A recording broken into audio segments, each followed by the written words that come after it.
Zunächst einmal möchte ich euch ganz herzlich begrüßen im Namen der BFS, dass ihr heute hierher gekommen seid. Das freut uns sehr.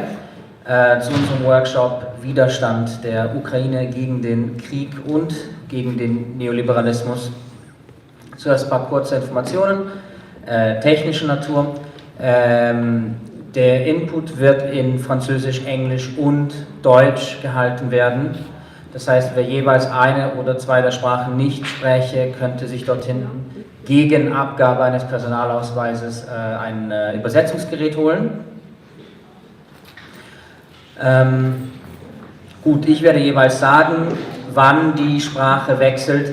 Dort hinten, falls man es vergessen sollte, Kanal 2, wer Deutsch hören möchte, Kanal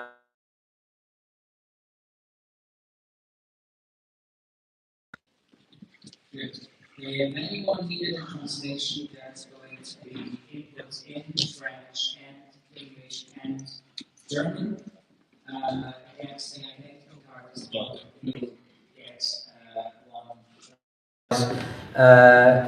Alors, on va parler en anglais, en allemand et en français. Si quelqu'un ou quelqu'une a besoin d'une traduction, il y a des appareils de traduction là derrière.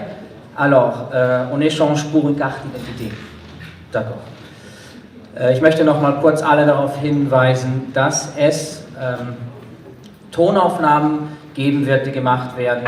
Das heißt, falls jemand nicht aufgezeichnet werden möchte, kann man halt nichts sagen. Ja, gut. Ja, hier vorne tragen wir keine Masken, damit wir besser verständlich sind.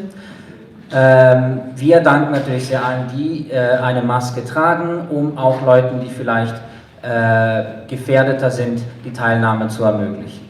Danke. Gut. Funktioniert die Übersetzung?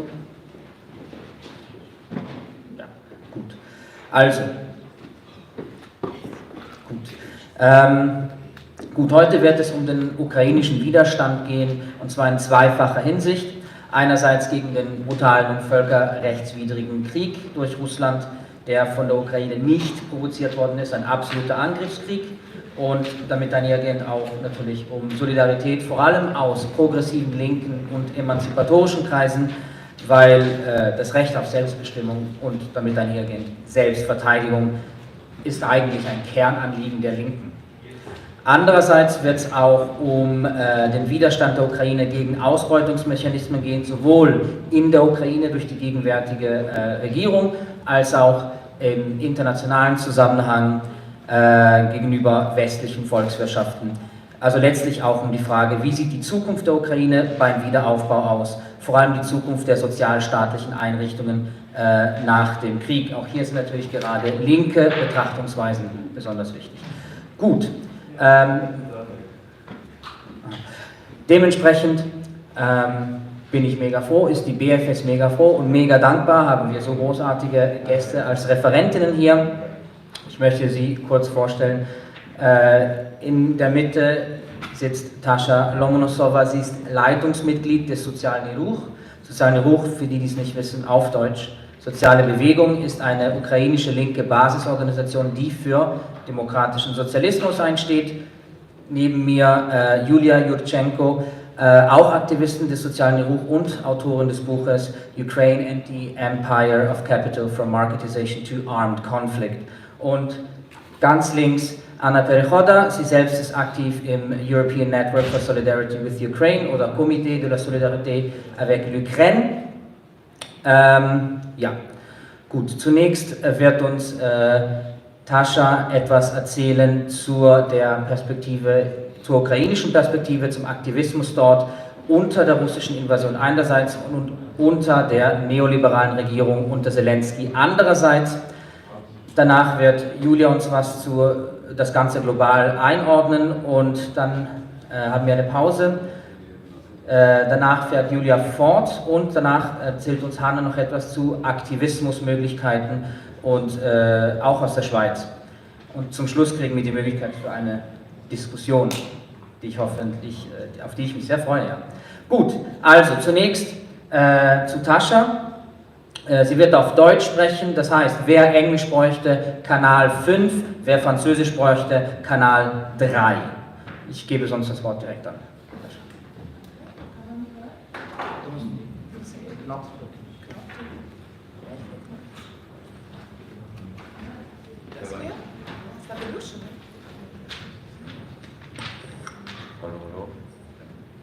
Okay, ich werde das halten.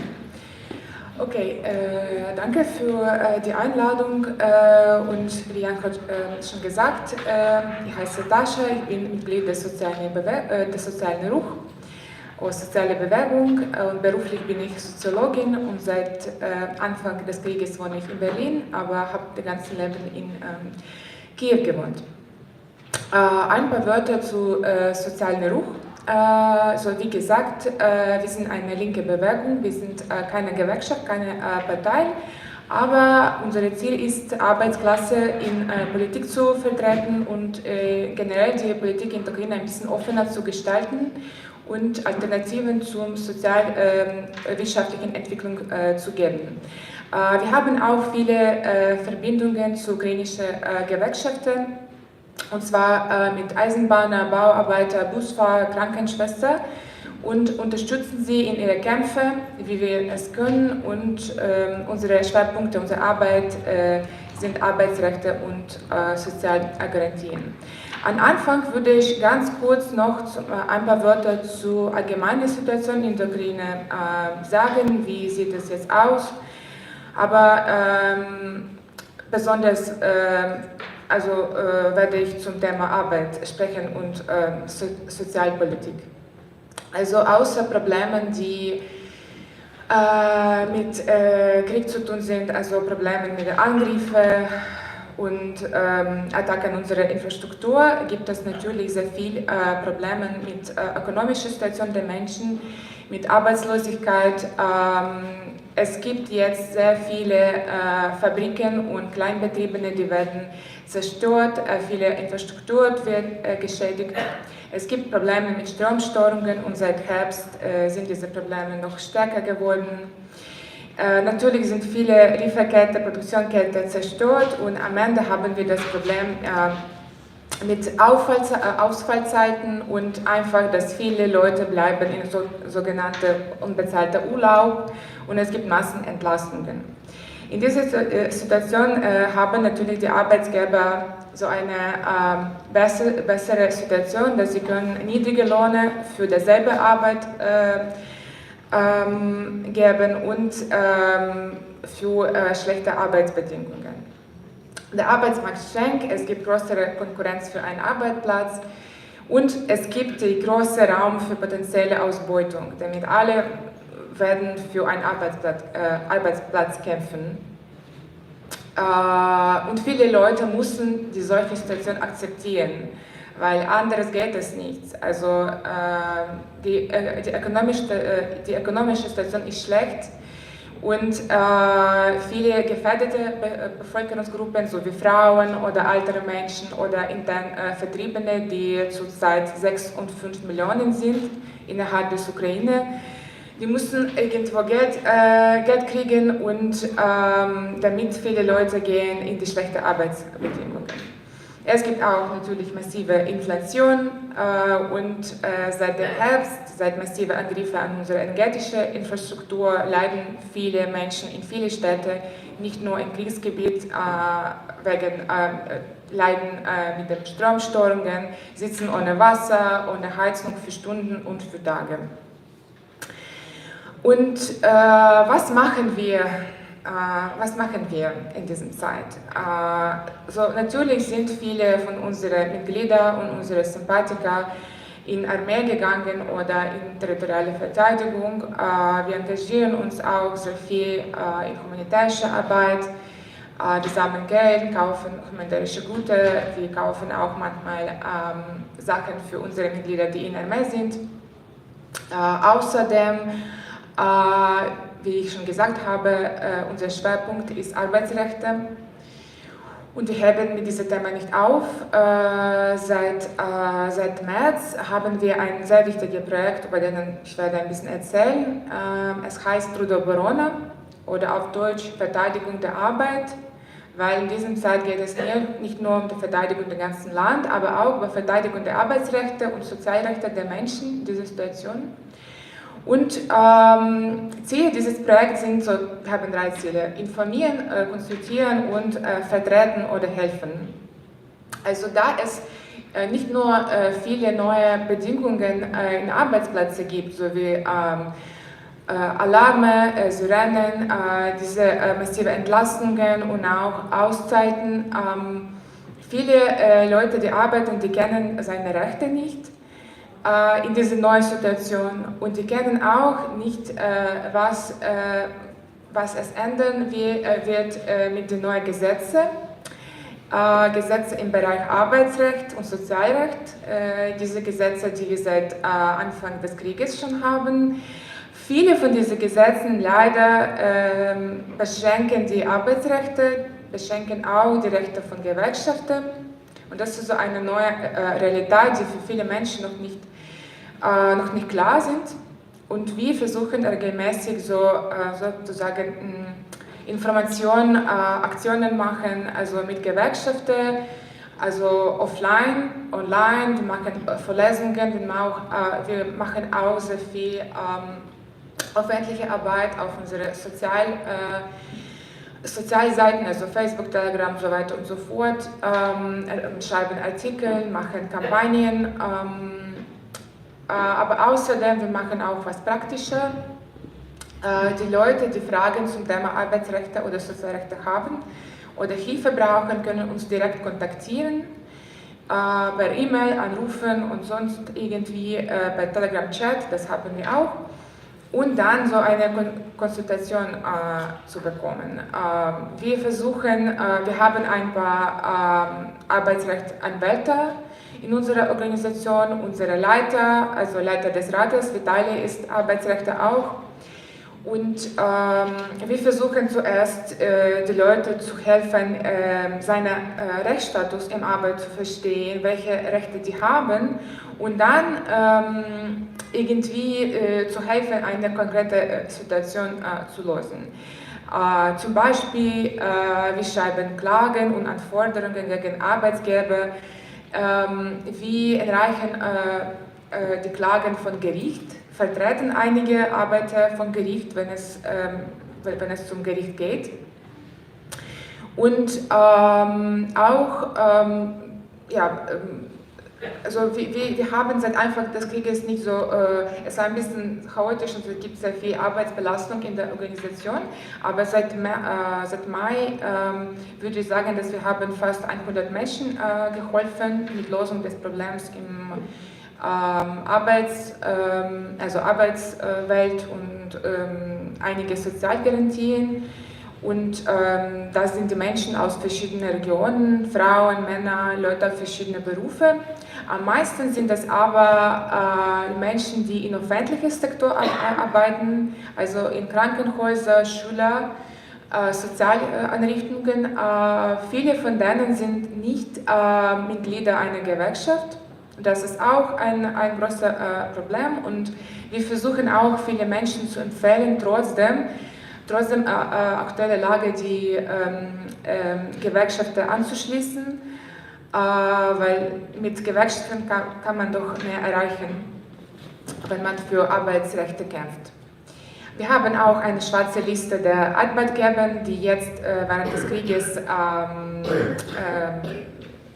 die Arbeiter ausbeuten. Und das ist so unser praktisches Projekt, ein sehr wichtiges für uns praktisches Projekt. Ich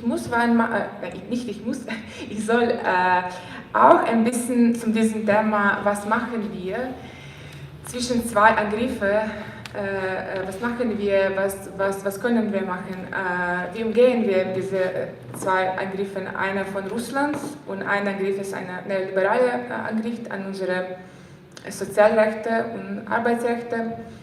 Und das ist natürlich sehr schwierig. Also eine linke Organisation in der Ukraine zu sein, bedeutet was anderes als eine linke Organisation in der Schweiz zu sein oder in den anderen westeuropäischen Ländern. Es war schon von der Krieg sehr schwierig. Jetzt ist es noch schwieriger geworden. Und wir unterstützen natürlich den Widerstand des russischen Angriffs in alle möglichen Formen. Natürlich, aber wie gesagt, wir hören nicht auf mit der Kritik der Prozesse, Entscheidungen, Gesetze, die für Arbeitsklasse sowie für die ganze Bevölkerung schlecht finden. Und wir versuchen es aufmerksam zu machen, dass wegen und während des Krieges es auch viele sozialökonomische Probleme gibt, die wir nicht übersehen sollen.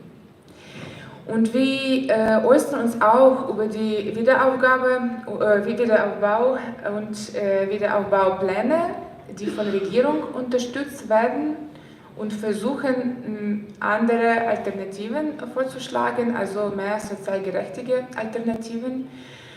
Und ja, wie gesagt, es ist nicht so leicht ist. Und seit Anfang des Krieges haben wir auch sehr viele Hoffnungen an unsere Genossinnen und Genossinnen in andere Länder. Und dass die linke internationale Solidarität uns helfen können, doch muss ich sagen, und das ist natürlich nicht was Neues vielleicht, dass ihr hört, dass unsere Erwartungen nicht immer sich erfüllt, leider. Und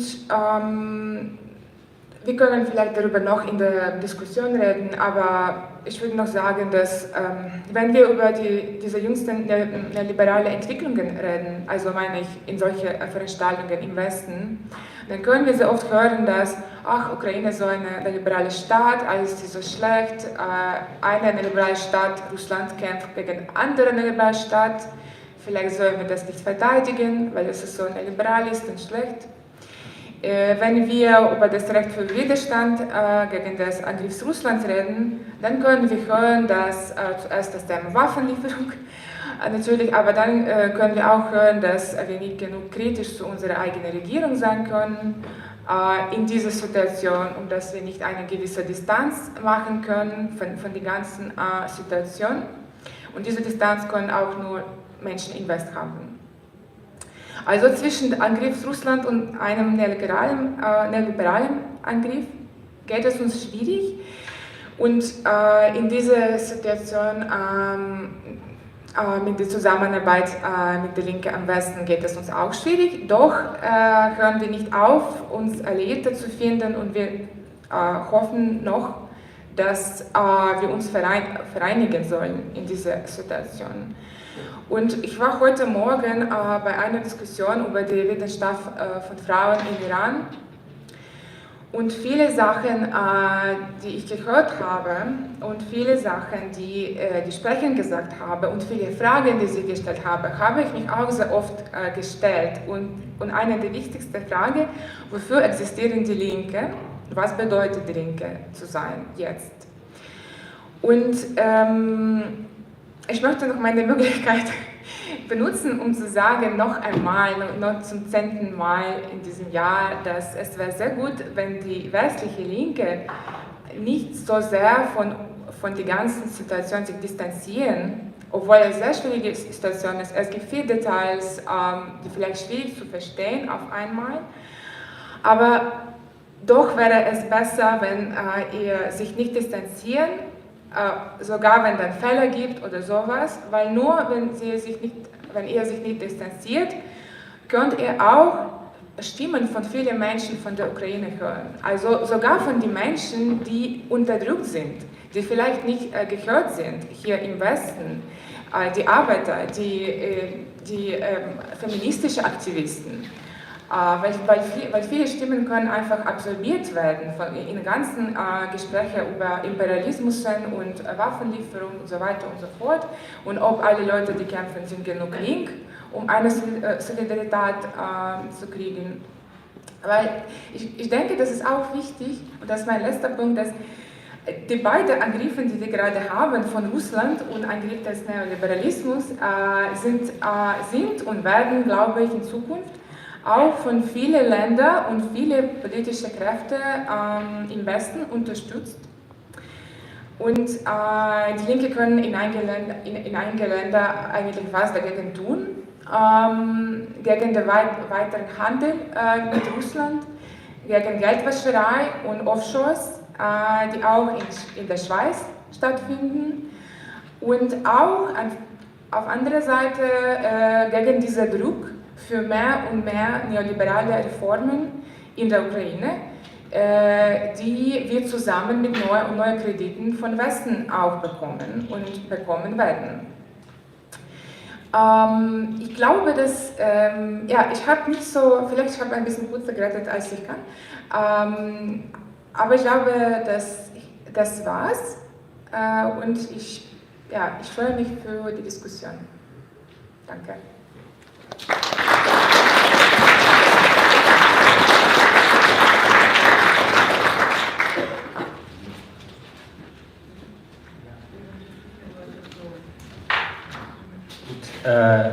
Danke vielmals, Tascha. Ich gebe jetzt an Julia Jutschenko weiter. Right. Thank you very much for coming. Thank you for having me here. Closer. Is this better? Yeah. Thank you, Tasha, for this excellent opening as well about the many problems that Ukraine as a country, Ukraine's people and activists face during this horrendous war. Ukraine has suffered unprecedented losses and demographic challenges, and we've covered some of them already yesterday, and Tasha also appealed to a number of them, not least the torn families with split care responsibilities, tens of millions of people displaced within and outside Ukraine, multiple lives lost and damaged permanently. There are a lot of organizing challenges, of course, as well, that we face on the left, those of us who reside outside Ukraine and those who are still in Ukraine, and building stronger links with those who support Ukraine and getting those who still don't to hear us are also very serious challenges.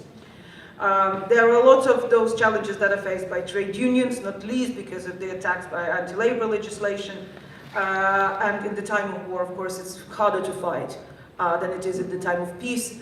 And we have seen that the international attacks on labor rights have been an ongoing problem for quite some time now. And so, of course, Ukraine is not alone in its problems in terms of labor rights, but Ukrainian activists are finding it more difficult to fight precisely because of their precedented pressures on them, and even though those pressures are everywhere, the work that has been put in terms of solidarity building and support and solidarity have been fantastic.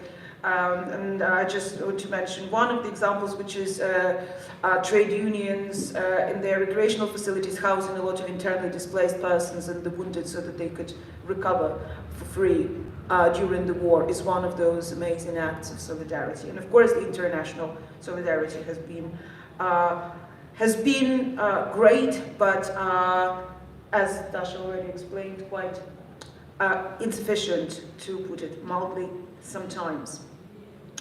Being subject to doubts on how and why support should be coming is one of those challenges that we are facing on a daily basis. And it's quite frankly quite disheartening when people who are subject to a genocidal neocolonial invasion still have to convince others that support needs to come. I'm not sure where to even go with that. But I want to speak more to the general macroeconomic problems that Ukraine is facing, not least because of its multiple international entanglings economically that have developed since the country became independent, at least on paper, and of course the legacy ones, some of which we see now in this war of entitlement that Russia has unleashed on it. We are in Switzerland, and Lugano is not too far, and we already mentioned the Lugano conference here today and yesterday, and that's where the Ukraine recovery plan was presented in the summer and it's been developing since. And some of the, I'm a political economist, and I look at what's going on in the economy as a macro picture. And the things that concern me about what is being on offer for Ukraine during its liquidation of the invasion phase, because Ukrainian infrastructure gets shelled daily, houses are being destroyed, and there is a lot of rebuilding that's happening now, but of course much more will have to come after the war is over. And the foundational economic principles on which a lot of this kind of liquidation and recovery policies and projects sit are deregulated market principles. They're kind of very deeply neoliberal, and Dasha already mentioned some of that as well. And that is, of course, extremely problematic, because neoliberalism doesn't work at peacetime, let alone wartime. But of course, Ukraine finds itself in such a difficult situation that even if you have the most well-meaning politicians in charge, which we do not necessarily always have, but even if you have the most well-meaning socially orientated politicians in charge, they are not as free as they may want to be to actually execute socially orientated, let alone socialist policies. The post-war economies generally, from history, we know that they can be rebuilt with state-led investment and high revenue streams. And that means reimagining the role of the state in Ukraine as a developmentalist state. While in the current recovery plan, it is a massive miss, and I will speak in more detail about it after the break. It is impossible to attract high flows of private investment into an economy where risk and uncertainty are too high and insurance options are unavailable or unaffordable. Of course, what we see a lot in the kind of approaches that are being advised to Ukraine by their Western partners, and what we see a lot from the ministers inside Ukraine, is that there is all of this talk about attracting private investors. They don't go into countries that are torn by wars. There is no growth prospect. Nobody goes there. You don't need to be trading on Wall Street to know that. It's very basic stuff. So state must act as primary investor and not a salesperson for the remaining few assets. For pennies, Ukraine is still privatizing whatever is remaining on its state property fund, and it's absolutely ridiculous that they keep doing that. Privatization of infrastructure and economic reconstruction, vital enterprises, past and new, needs to be fought by, where necessary, renationalizing or nationalizing oligarchic assets, and taking them back under the state control and civil society oversight. And by that I also mean trade unions, and trade union membership needs to be expanded, because of course in the larger enterprises where they still exist, trade unions exist, and some of them are more active, some of them are less active. We need to hold a separate lecture on how that stuff works in Ukraine. But the majority of people are employed in small and medium enterprises, and it's their rights that have been eroded by the labor legislation. And of course, decrease in unionization and labor militancy and power is also an international problem, not just Ukraine's problem. There needs to be also preventing of privatization of assets and enterprises that are still under public ownership. They need to be developed into successful enterprises. And that may mean profit-making, or it may mean delivering good public services at no cost at the point of use for population. Because public services are not supposed to be profit-making. That's also economics 101. People got prizes for that kind of stuff. So it should be common knowledge, but for neoclassical economists, it isn't. Somehow they miss it altogether as some sort of like self-imposed oblivion they live in. We also need to have, sorry, can you not hear? Excuse me if I interrupt. It's so interesting what you're saying, but it's so complicated, and I would ask you, Jen, if you could speak a little bit slower. Yes, of course, yes. Thank you very much. Because I'm really struggling to follow the language. Yeah. So what also we need is reversal. Is there some problem with? There needs to be a reversal of commercialization of key industries and services. And there need to be securing of new services away from privatization. This is also a global fight, not just Ukrainian fight. There are international agreements that are being pushed through the World Trade Organization that would make digital services only possible to be traded privately and not by the state. And we know by now, hopefully, that information technologies and any public services that are crucial for everyday functioning of our populations must be under public control and management and proper financing. And that, of course, includes healthcare, education, transport, energy, and, of course, digital services as well. And for that, of course, the overarching thing that needs to happen is that Ukraine, the function of the state needs to be reimagined in Ukraine. And at this point, there is still like too much conversation about how there is too much state in Ukraine, there is too much money being spent by the state and the society, and that is simply not true, even if you look purely at the numbers of how much budgetary allocation goes towards those, let alone in comparison with what Ukraine's GDP is just simply not true.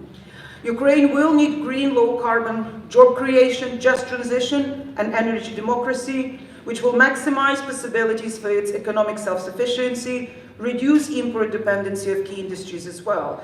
And that can be done in line with the EU COVID recovery plan and the European Green Deal to prepare the country for the EU membership.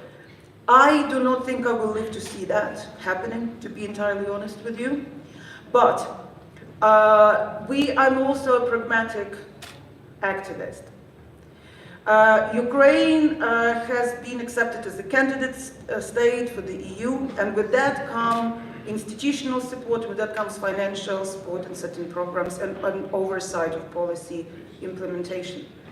And in line with that, actually, that kind of commitment on the side of European bureaucrats offers Ukrainian well-meaning politicians and activists a platform on which to fight certain encroachment of further neoliberalization. Because I know that there are problems with that, big problems in the EU, but compared to what it's like in Ukraine, EU is much better. And in that sense, that kind of opens the window of practical opportunity to fight for implementation, for example, of working time directive, ecological standards, certain oversight of supervisory institutions and agencies in terms of ecological standards, in terms of work standards, in terms of care standards, health and safety at work, and so on and so forth.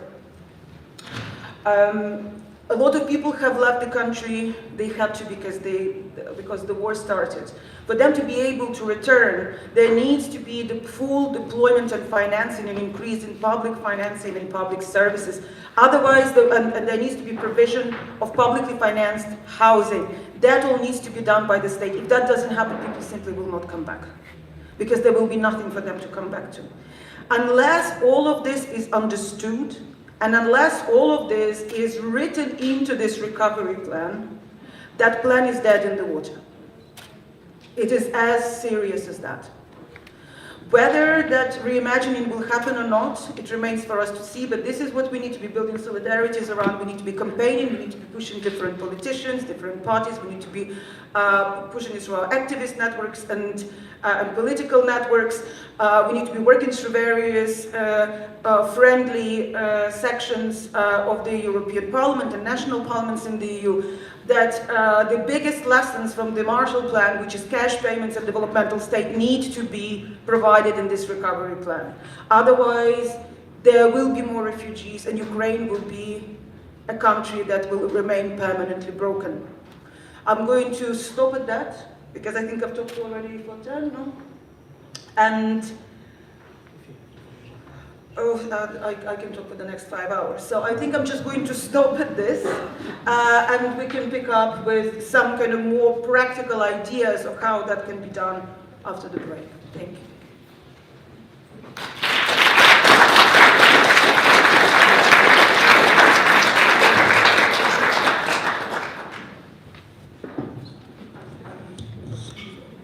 Gut, gut. Danke, Julia. Gut. Um 12:30 wäre Pause, deswegen würde ich jetzt den Gästen, die hier sind, kurz die Gelegenheit geben, um Verständnisfragen zu stellen. Bitte nicht große Diskussionen eintreten, dafür haben wir nämlich danach Zeit. Aber falls es Verständnisfragen gäbe, wären die Referenten sicher zu haben dafür.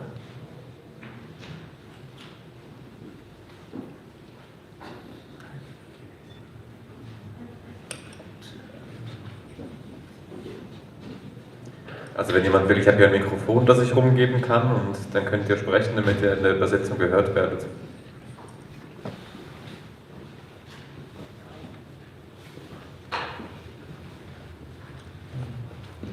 Nicht? Okay. An sich ein gutes Zeichen, dann wird man verstanden, das freut. Sonst irgendeine Frage?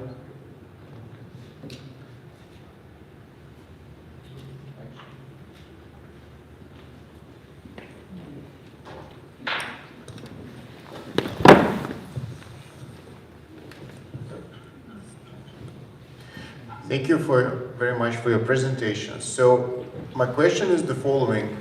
Why do you think these kind of neoliberal reforms happen in wartime in Ukraine? Because it seems to be counterintuitive. I mean, during wartime, it's normal for states to regulate, to introduce elements of planning and so on. And looking at the Russian situation, we see basically a wartime mobilization of the economy. Everything is nationalized, so private companies are requisited basically to produce equipment and so on. So what is the reason for this neoliberalism in the most inappropriate of circumstances?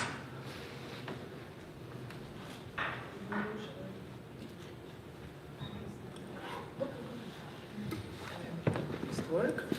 Oh, I can speak like that. Yes, I think it's really illogical. It's totally illogical, and it's not only about neoliberal reforms that are taking place, like big reforms, about privatization of everything, like all the reforms we have before the war and which continues now, they have the same logic. Healthcare reform, schooling reform, social services reform. The idea is to introduce market into these spheres, and then the public facilities and private facilities should compete with each other, and this how we can reach the better services for everyone, better public services. Of course, it's not the case. But a lot of things are happening during the war. These small amendments to the law, to the labor law, to taxation law, to social, laws that regulate social guarantees, really shows us not supporting the vulnerable and not mobilizing economy and putting more pressure on business and entrepreneurs, mobilizing enterprises for war reasons, but really is the opposite. I think the good example is that entrepreneurs' taxation is reduced significantly since the beginning of the war, especially of those who are self-employed. Maybe that's also important to say that a lot of people in Ukraine are self-employed. It's not comparable to Western Europe at all, especially young people. Many young people have never been workers. They have started their work career as self-employed. So since the beginning of the war, self-employed can pay 2% taxation of income. 2%, that's all. Before it was 5, now it's 2, so it's nothing. And I think that if you go back to the reforms, it feels like the government is not addressing the problems that are appearing because of the war in many spheres, including housing, because we don't have social housing. The government does not address this problem in the recovery plans. If you read recovery plans in different spheres, you see that they basically formulate the problems we need to solve the same way it was formulated before the war, as if war doesn't happen. Which is really, I think it's kind of strange, but it feels like now it's also windows of opportunity to push the neoliberal reforms, and they use it. They use this window of opportunity, that's all. It's one thing. Another thing, if we speak about some particular reforms in public services, but it's my Vermutung. No, it's my assumption, I'm not sure about that, that there is also a case of some lobbying of the private insurance companies, for example, because we see that now there is a high probability that we will have pension reform, which was never happened before the war, but now the ideal time to establish it, and it's also, so they will establish the second layer of pension, the private pension schemes, and the same we can see in the social sphere. In October, they adopted the law which abolished the social security fund, it won't exist anymore. It will be a part of pension fund, which is really, really bad. I wouldn't get into the details, but before it was like secure fund that wouldn't be used by anything. Now it would be merged with the pension fund, and the next step would be to implement the private security schemes. So again, to give the possibility for private companies to get into this market of social security, and the reason for that is that this way it will be more transparent than the public security fund. So again, this is only my assumption. I'm not sure. Maybe there are other reasons, but I think the stationary security is really strange. Yeah. Yeah, thank you, Tasha. I'll add a couple of things here. I'm very glad that you asked this question, Ilya. It's really important, and I'm going to also build on what Tasha just said. I'm going to give kind of more of a discursive domain of like why these things are not happening. So Ukraine is a very funny case. First of all, we need to kind of look at who is in power, right? Everybody is talking about how Zelensky is popular now, is the best wartime leader, but we need to remind ourselves that before the war started, his popularity was going through the floor, and so was his party that I call the servants of some people. It's the servants of the people, but it's some people, not all people. So they all bring. There are some well-meaning politicians in that party, but there are many who are just brainwashed into this whole neoliberal marketization, deregulation, digitization. They love all of these kind of hip things that that are not necessarily the worst thing in their own per se, but as an addendum to more serious economics rather than anything else. Plus, anybody who kind of knows how deregulation works, it's re-regulation in favor of capital versus labor. It's not deregulation. Markets love regulation, just not the kind that we want to have. So in Ukraine, there is this kind of very strange combination, and part of it, a very strange sort of terrain where people have fundamental distrust into the state, mainly because there was legacy of corruption, state asset embezzlements, and entangling of politicians with capital and like oligarchs being in the parliament and that sort of thing. But at the same time, they want more states. All sociological surveys show that people want to have fully funded welfare state, pretty much. They want to live in a socialist country with a free market. Doesn't quite exist. Why do they want free market? Because of this distrust in the state. Now, in the last 9 years, almost, of the war with Russia, because of how Putin's rhetoric enmeshes the legacy of USSR and anything socialist together with Russia and Russian Empire, there is a fundamental rejection of anything that's associated with that in Ukraine, and that includes expanded state, any sort of social provision. They're throwing away baby with the bathwater, and of course, the right-wing economically speaking, I'm not going to go into all of this what about Azov stuff because I'm tired of it. But the neoliberal politicians actually exploiting that sentiment in the population to push for this, to push further the reforms that will completely untie their hands and allow them to rip apart whatever is left around. So that is, so even though it looks illogical, it is actually quite expected. And one of the main reasons why Zelensky party and Zelensky were losing their popularity after overwhelmingly winning the election is because they unleashed neoliberalism on crack. Vote for Zelensky was a vote that was an anti-establishment vote. That was the Maidan Shri that couldn't happen because there was already a war in the country. And when these his populist slogans didn't materialize into anything, of course he was being rejected. Now the situation has changed dramatically in the last year, of course.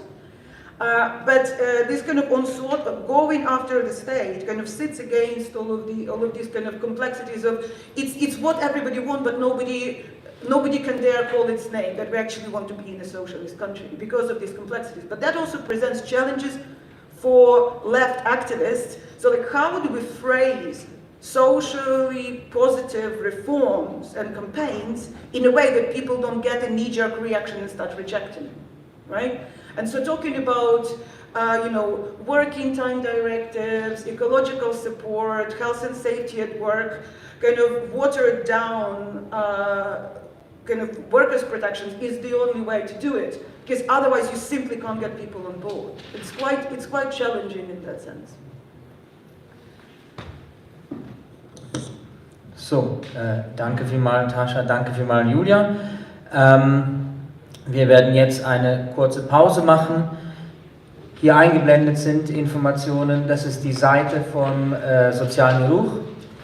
Einige Artikel darauf sind auch auf Englisch, das heißt, wenn man des Ukrainischen nicht mächtig wäre, man kann sicher einiges lesen und Diepel hat sicher seit Ende Sommer auch Ukrainisch. Sehr interessant. Wer mehr über die Lage in der Ukraine erfahren möchte, auch im Sinn von Analysen, da unten die Zeitschrift Commons und von, ich hoffe, ich spreche das richtig aus, CEDOS, sehr schön. Gut, man darf auch gerne Bilder davon schießen nachher und es mit nach Hause nehmen und dort abtippen. Gut, Folgendes. Die Pause dauert 15 Minuten. Ich bitte wirklich pünktlich zu sein, damit wir auch wirklich davon profitieren können, so großartige Gäste hier zu haben. Danach gebe ich das Wort wieder an Julia. Draußen am Tisch, der BFS vorliegend, gäbe es auch noch Flyer des sozialen Bruch. Ich glaube auch auf Englisch. Ja, auf Englisch. Sehr gut. Bedient euch und bis nachher.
Bitte ich alle, die dabei sein wollen, bitte reinzukommen, sich zügig hinzusetzen.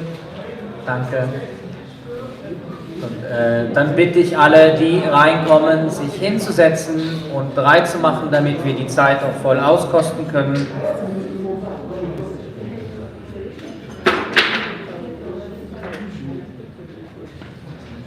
Gut. Also, dann bitte ich alle, die reinkommen, sich hinzusetzen. Wir werden jetzt fortfahren mit Julia, das heißt, es wird auf Englisch sein. Das heißt, für die Sprachen Französisch, für die Sprache Deutsch stellt bitte den Kanal 2 ein, für die Sprache Französisch bitte den Kanal 3. Bitte hinsetzen. Gut. Dann, also nochmal, Englisch, Kanal Deutsch, Kanal 2, Französisch, Kanal 3. Dann übergebe ich das Wort an Julia.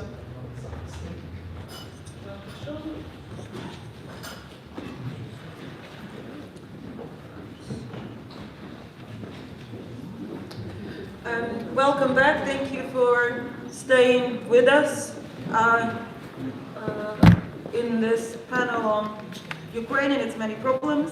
So I've already started talking about, before the break, about some of the problems that Ukraine is facing and the context within which it faces those problems.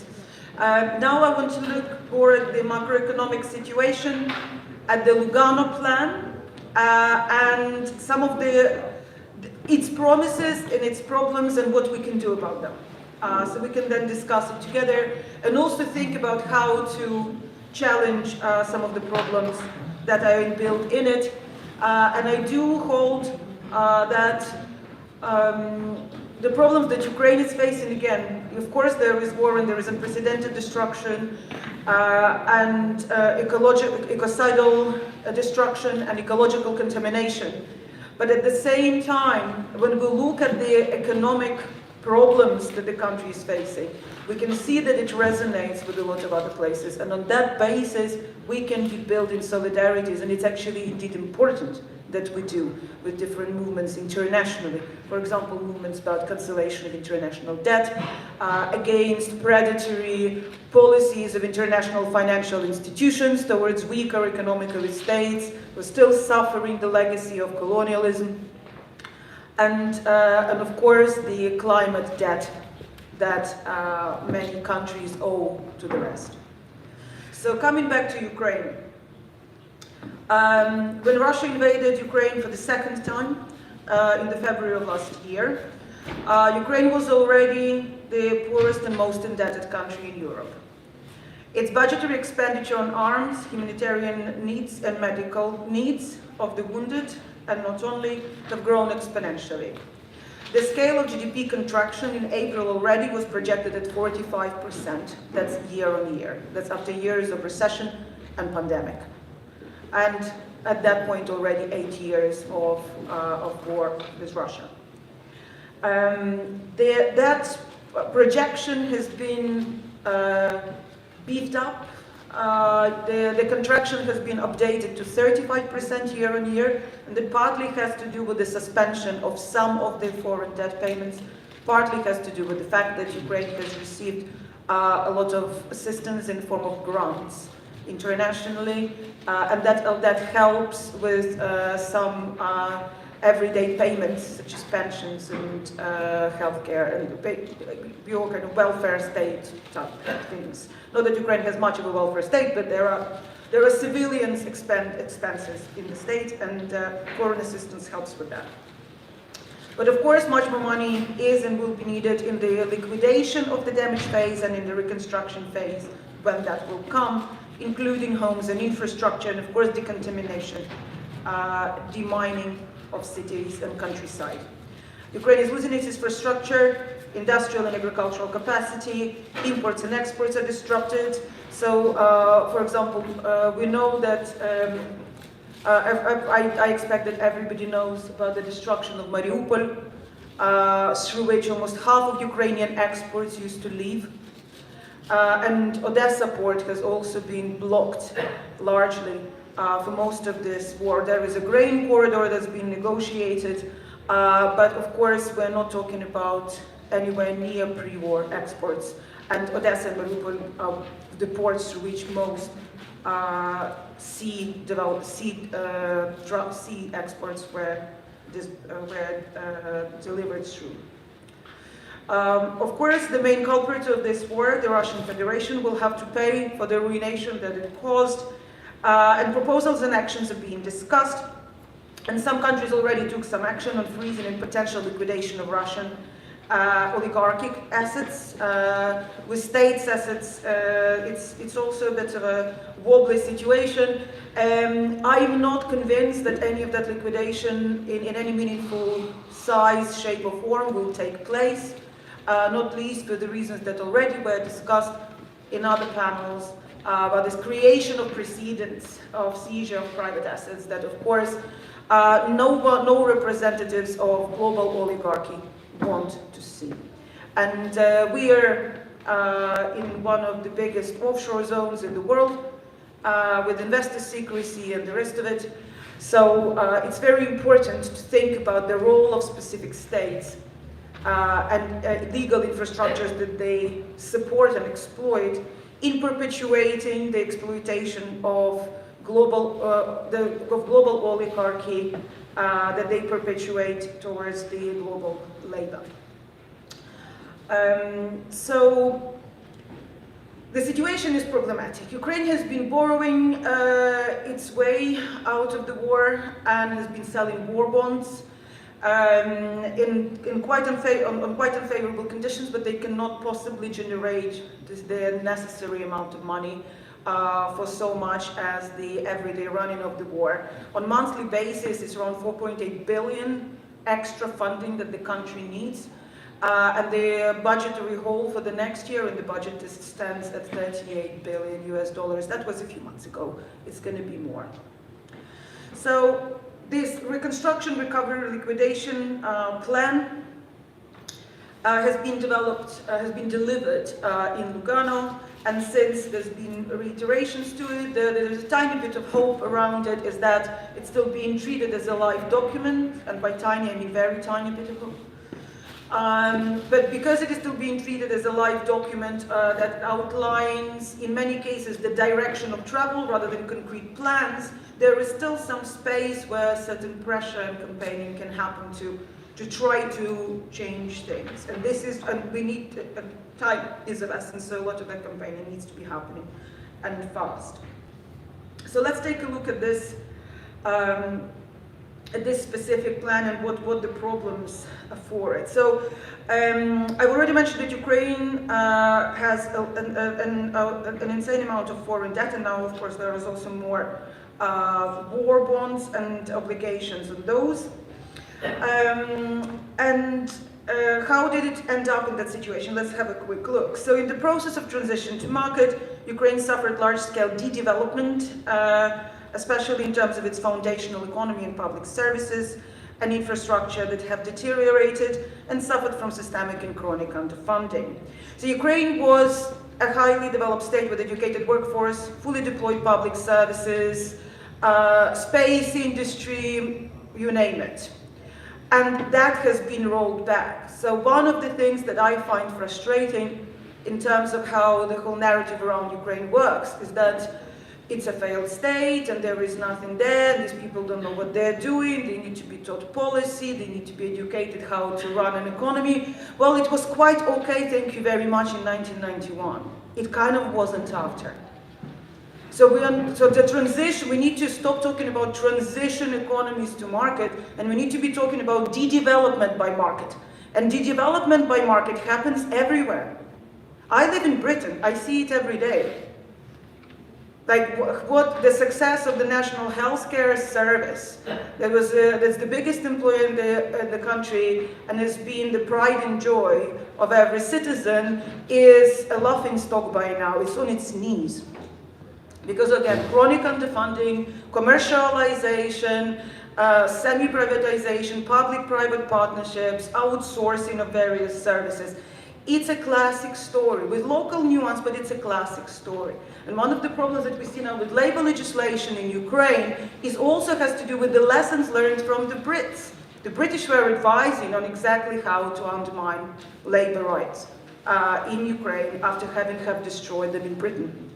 So we need to kind of be able to see that there is kind of neoliberal logic and principles that kind of that comes through policy advice that's been given to Eastern European states alongside the loans that were taken from the international financial institutions, and also including developmental banks, who have actually not necessarily been helping to develop, but often de-develop, because they were advised, there was always market prioritization for all sorts of reforms that were being advised and put in place and financed.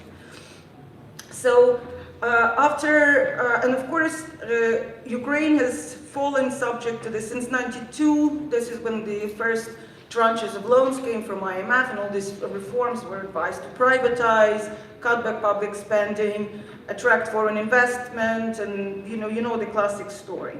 And as a result of this kind of number of different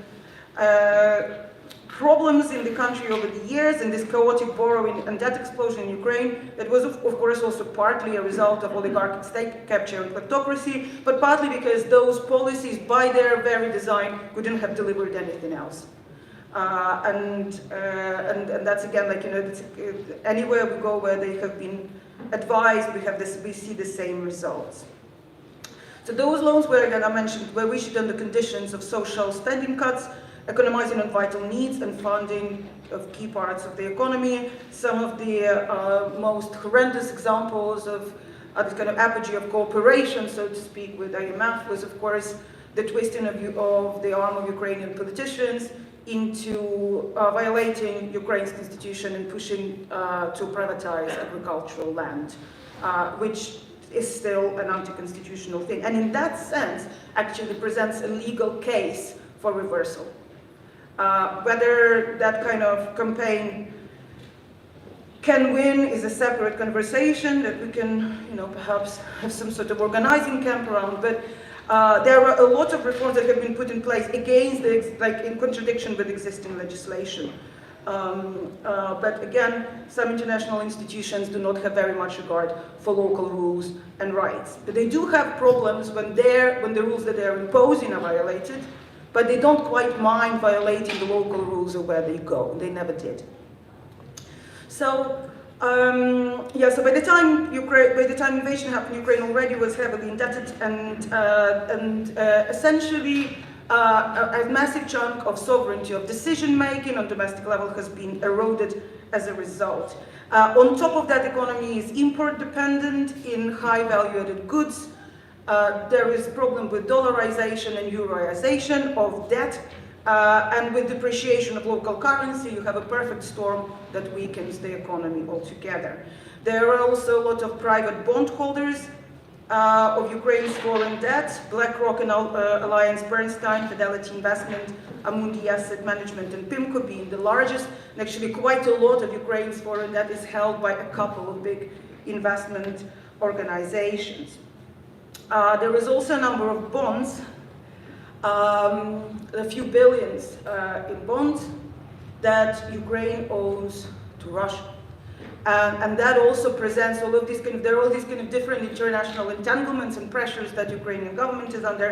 And this specific chunk of bonds that's owned by Russia is currently being appealed as an illegally accrued debt in the London High Court. We're awaiting decision any day. They were supposed to announce at some point in September, but we're still waiting what they're going to say about it. That's, for those of you who are not following, that's the debt that was basically debt that was a sort of a bribe given to Yanukovych in exchange for not signing the Deep Comprehensive Free Trade Agreement with the EU.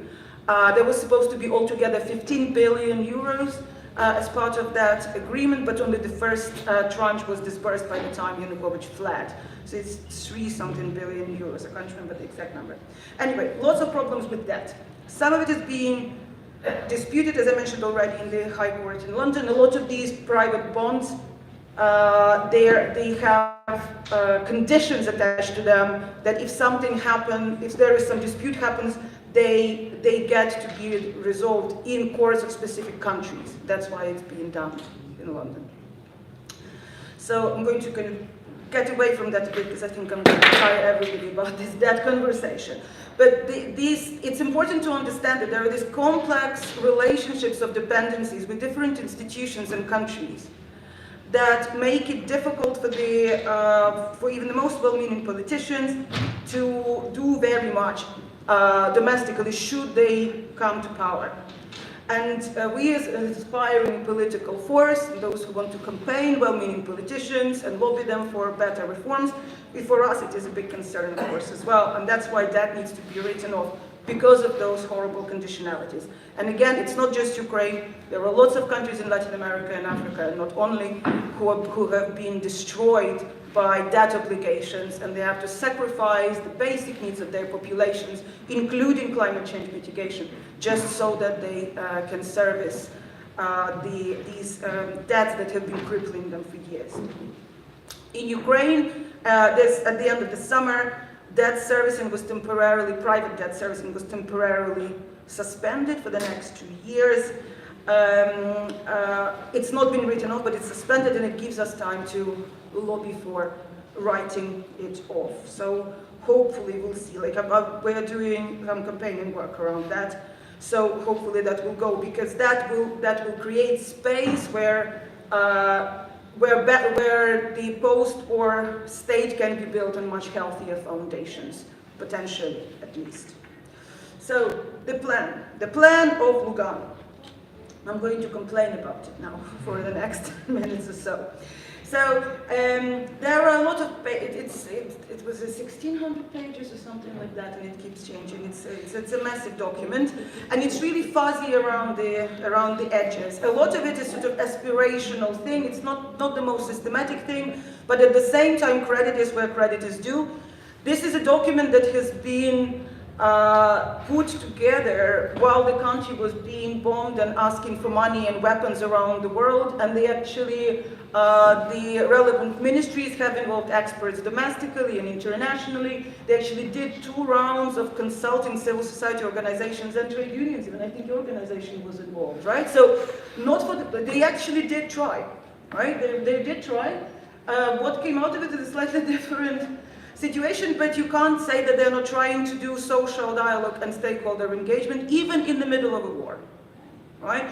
And that aspiration for the best principles of EU accession is something that's a really good one to exploit when doing activism, because you can kind of hold the government accountable if they are not doing it right. Whether you will or not is a separate matter, but it's still a level of potential pressure. So, big conference in Lugano, and I understand some of you were there, the discussion revolved around institutional architecture for smart recovery and recovery of infrastructure, economy, environment, and the society. Those were kind of the main domains, and a number of principles on which the above had to rest were agreed, and that was reflected in this massive document that keeps growing. And the principles of the recovery are as such. They sound fantastic. Partnership, reform focus. Ukrainians love reform. They are constantly asked to reform. It's one of those things when you're in a relationship with a narcissistic person, they keep asking you to change because they don't know what they want. It's a similar situation. So partnership, reform focus, transparency, accountability and rule of law, democratic participation, multi-stakeholder engagement, gender equality and inclusion, and sustainability. Sounds wonderful, right? So great direction of travel, but so those are the ends, what are the means? Because when you look at the means through which those aims and principles are supposed to be fulfilled, you realize, if you have any basic understanding of how economy works, that it's a no-goer. It is simply, you cannot achieve what they're trying to achieve by the means that they're trying to use to actually do it with. So the principles and recovery domains, they sound very promising, but then you actually see that The ways of financing are still mainly about borrowing in the markets, private individual financing, and attracting private investors. And I already mentioned earlier that, by the time that Ukraine has good enough growth prospect, so it can actually attract private investors on favorable or at least not damaging conditions, we're really far away from that. So not a good idea. There was an estimation already around the same time that this plan was released. They wrote it in the presentation that $750 billion will be needed for this plan over the course of a number of years, right? That is a lot of money. And attracting it from private investors is simply borderline impossible, right?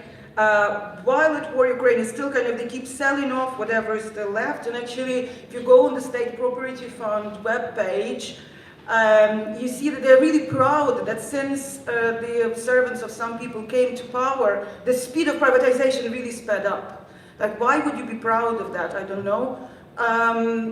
It's not, be proud of selling what you didn't build is a bit strange. But also at some point you're going to run out of things to sell. So, and some justifications that have been given by the State Property Fund for this rampage of privatization is that there is a couple of examples from other countries who don't have many state-owned enterprises. And that's why we shouldn't have state-owned enterprises as well. That logic doesn't hold even for 5-year-olds. Like, why would somebody in that kind of office give it to us as a good enough reason is also anyone's guess. They do not quote other countries where there are big state-owned enterprises, because there are quite a few, and who are actually big contributors to the economy and who are massive employers as well. And that includes countries like Britain and the United States. Actually, the state employs quite a lot of people in the United States. Right, so it's not a big problem. In the European Union, there are a lot of state-owned enterprises, including in public services, and key infrastructures and industries that are state-owned or semi-state-owned. And actually, it is in the European Union infrastructure that it's written in foundational treaties that the European Commission must remain neutral on the ownership of key industries. There is nothing in the EU infrastructure that says you must privatize. But then, of course, the advice that gets given to the aspiring member states is that there must be preference for market-based solutions to any sector. So there is that stuff in there. A lot that goes into this Marshall Plan, is being said to have been modeled on Marshall Plan, right? But it kind of isn't. Okay, yeah. Okay, great. So I'll tell you now why it's not a Marshall Plan, and then we can have a conversation about. I'll see, what kind of questions you have. So I've already mentioned earlier that one of the most important things in the Marshall Plan that actually made it successful for the target economies was that there were a lot of cash transfers to populations and to governments, right? And there was discretion on how those funds were used. And that included anything from buying supplies to schools and food packages to population, you name it, it was there, right? But also a very pronounced role for the state in restarting the economies after the war. And that is also quite an understood thing in economic theory and amongst politicians as well. The neoliberals will not want to tell you that, but as soon as the markets fail, which is very often, they of course all run back to the state to save the markets from their permanent failings. So. So a lot of support during the Marshall Plan came in form of cash grants, and Ukraine will need a lot of them, or sometimes loans, but with very delayed interest payments. And so there are some of those kind of loans were now organized on the EU level for Ukraine, with 20 or 30-year maturity and no interest in the meantime. And those are actually quite useful, because by the time you get to the point of repaying it, inflation shaves off quite a lot of value.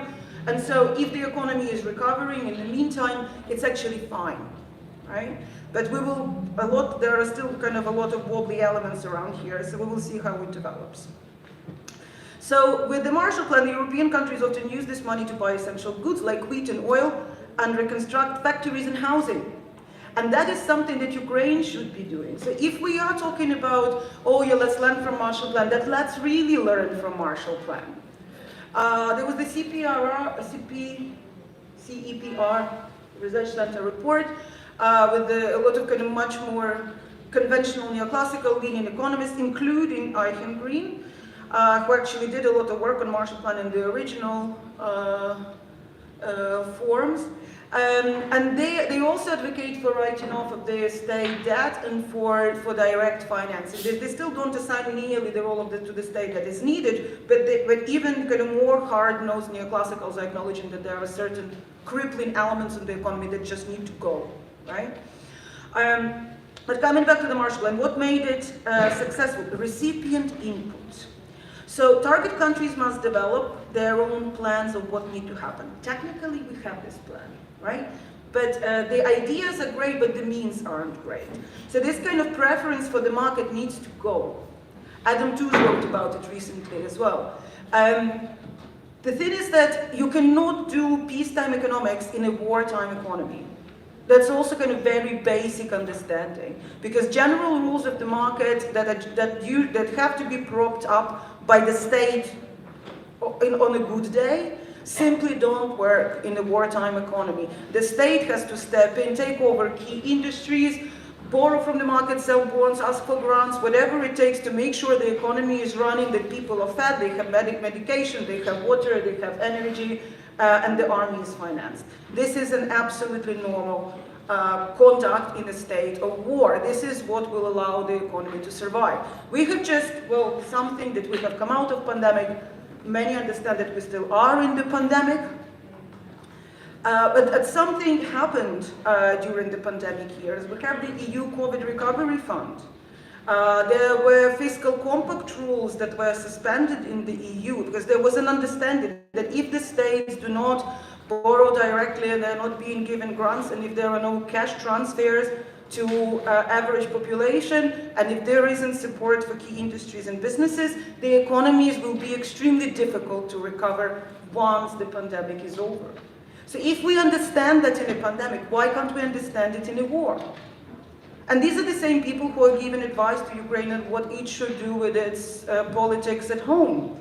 So can we kind of combine those things, please? Some transferable knowledge or something? So yeah, recipient input and actually asking people what they need rather than advising them more reforms all the time. We can talk about reforms, it's important, but it's not the main thing, okay? Decentralization made Marshall Plan successful.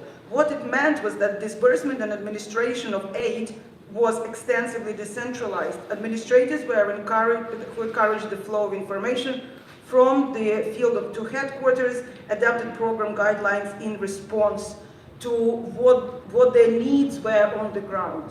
If we have assistance to Ukraine that is decided in the United States or in Brussels, and it is not targeted to the needs of populations where it goes, it will be misallocated and misused. The targets of that assistance need to be involved in deciding what to do with that money. Of course, on the principles that it needs to be transparent so that there is no bad practice and misallocation and misuse of funds.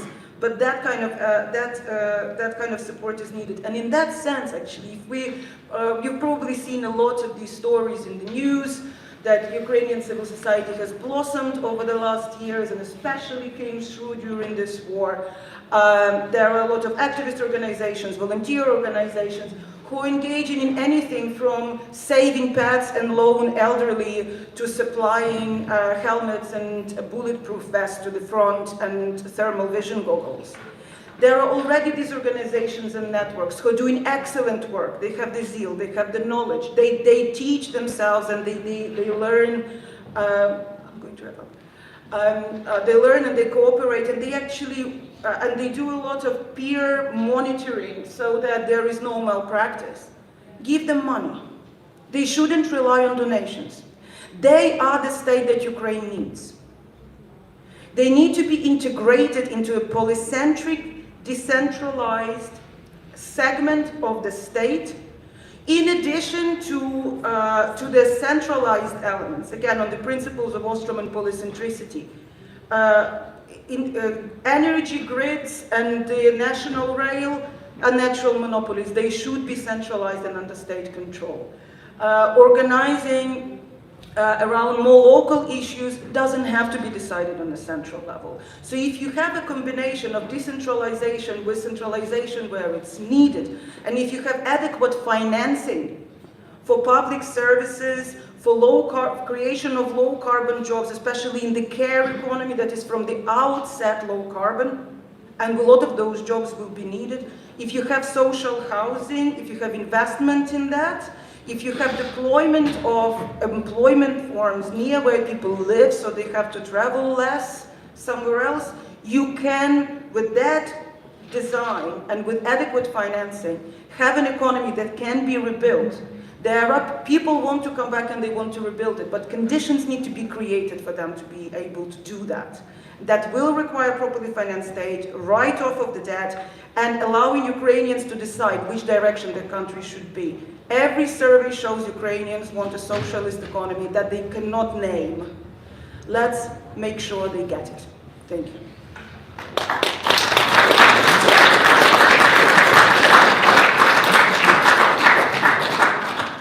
Danke vielmals an Julia, sehr interessant.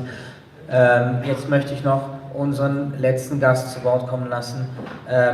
Hanna wird uns etwas erzählen zu der effektiven aktivistischen Arbeit in der Schweiz, aber auch zu Möglichkeiten, wo man mittun kann und auch ein bisschen zu Hintergründen des ganzen Konflikts, also Konflikt des Angriffs von Russland. Gut, es wird auf Französisch sein, das heißt, wer Deutsch braucht, der geht auf Kanal 2, wer Englisch braucht, geht auf Kanal 5.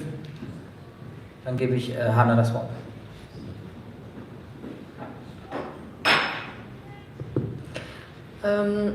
Merci beaucoup. Merci pour votre intérêt, merci d'être là à nous écouter. Merci aussi aux organisateurs pour tous les efforts de l'organisation. C'est vraiment magnifique comment vous avez organisé. Je remercie Yann personnellement pour tous les efforts qu'il a mis pour que ce panel puisse avoir lieu. Donc, je m'appelle Anna, je suis membre du Solidarité. C'est un parti politique, je suis membre de Solidarité dans le canton de Vaud. Je suis aussi membre du comité de solidarité avec l'Ukraine et les opposants russes à la guerre, le comité qu'on a fondé en mars l'année passée à Lausanne.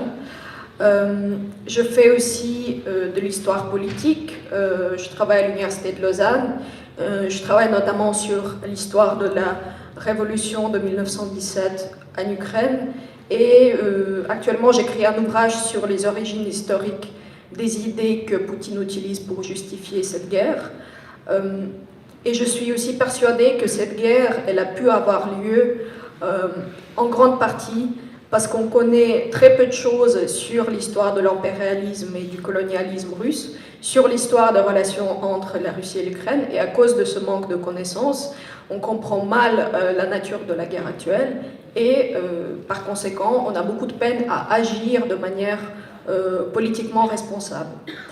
C'est pourquoi, tout d'abord, je vais faire un petit détour pour vous parler de l'idéologie des élites politiques russes.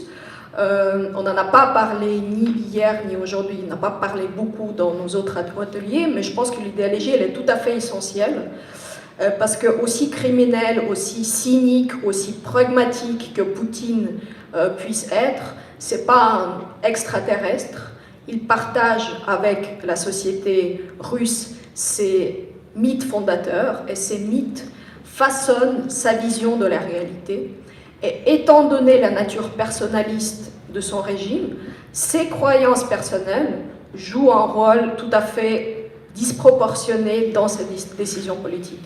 Et pour comprendre l'obsession personnelle que Poutine a vis-à-vis de l'Ukraine, il faut comprendre que le contrôle de l'Ukraine a été fondamental tant pour le projet de l'Empire russe que pour le projet de la nation russe, et je veux insister sur ce double rôle en fait. Premièrement, la Russie a commencé à se considérer comme une grande puissance impériale seulement quand elle a étendu son contrôle sur les territoires où se trouvent aujourd'hui l'Ukraine moderne et la Pologne moderne. Et assimiler en fait les Ukrainiens et les Biélorusses au sein de la Russie serait aujourd'hui, d'après Poutine, il le dit explicitement, la seule manière de transformer la Russie en une puissance qui pesera lourd dans la politique mondiale, qui en fera de la Russie vraiment une grande puissance. Et deuxième aspect, c'est que les Ukrainiens étaient russifiés de force pendant le 19e et le 20e siècle, aussi dans le but d'agrandir et de renforcer la nation russe pour constituer un groupe dominant dans l'empire où les Russes se sont retrouvés en minorité. C'est-à-dire que sans les Ukrainiens et les Biélorusses, l'État russe n'avait tout simplement pas suffisamment de population loyale pour exercer de manière efficace une domination sur les peuples colonisés de l'Asie centrale, de Caucase, et pour sécuriser les frontières de l'Empire.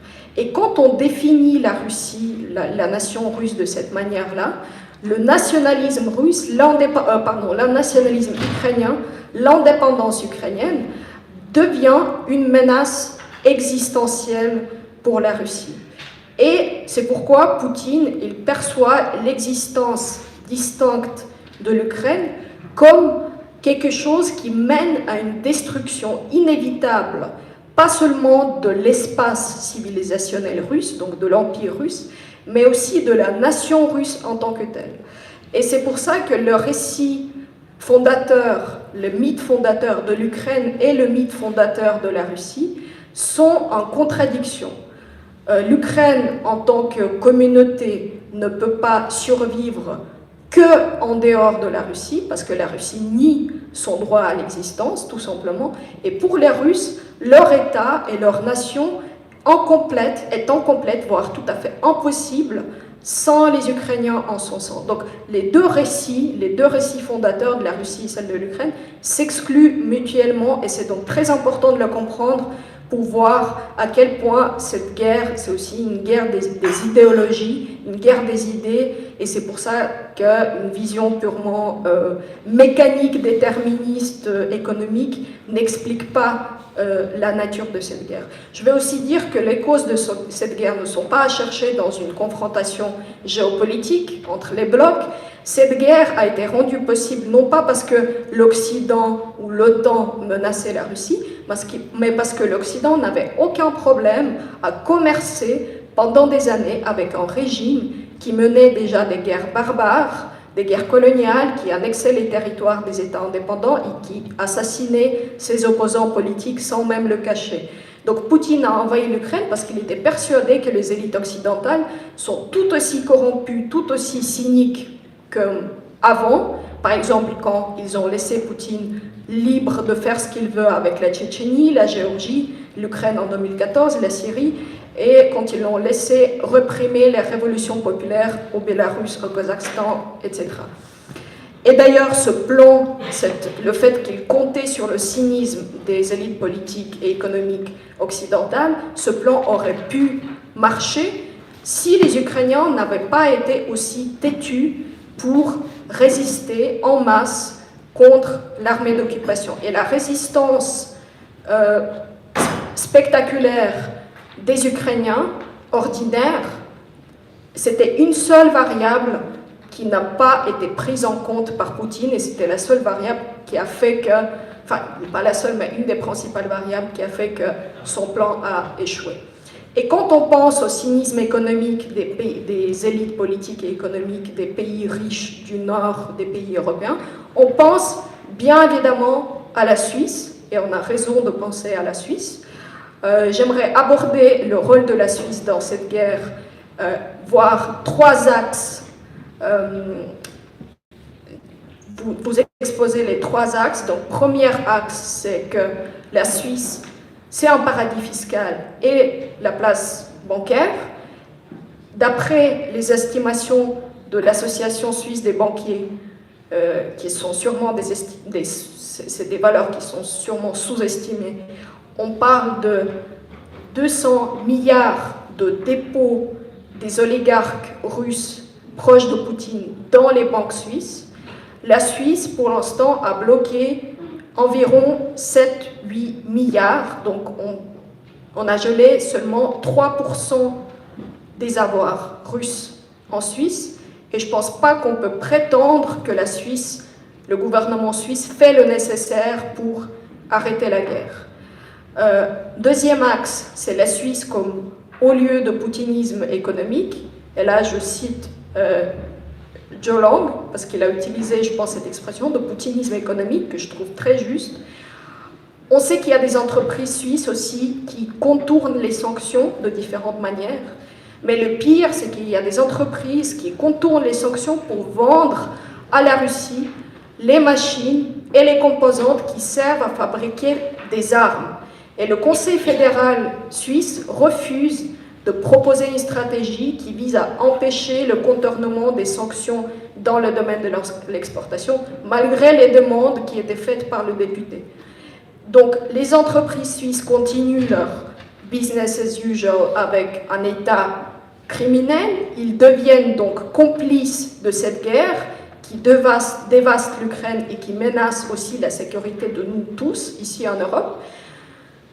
Vous savez, les centaines de milliers des Ukrainiens ont été tués, il y a plus de 14 millions de civils qui ont dû quitter leur maison.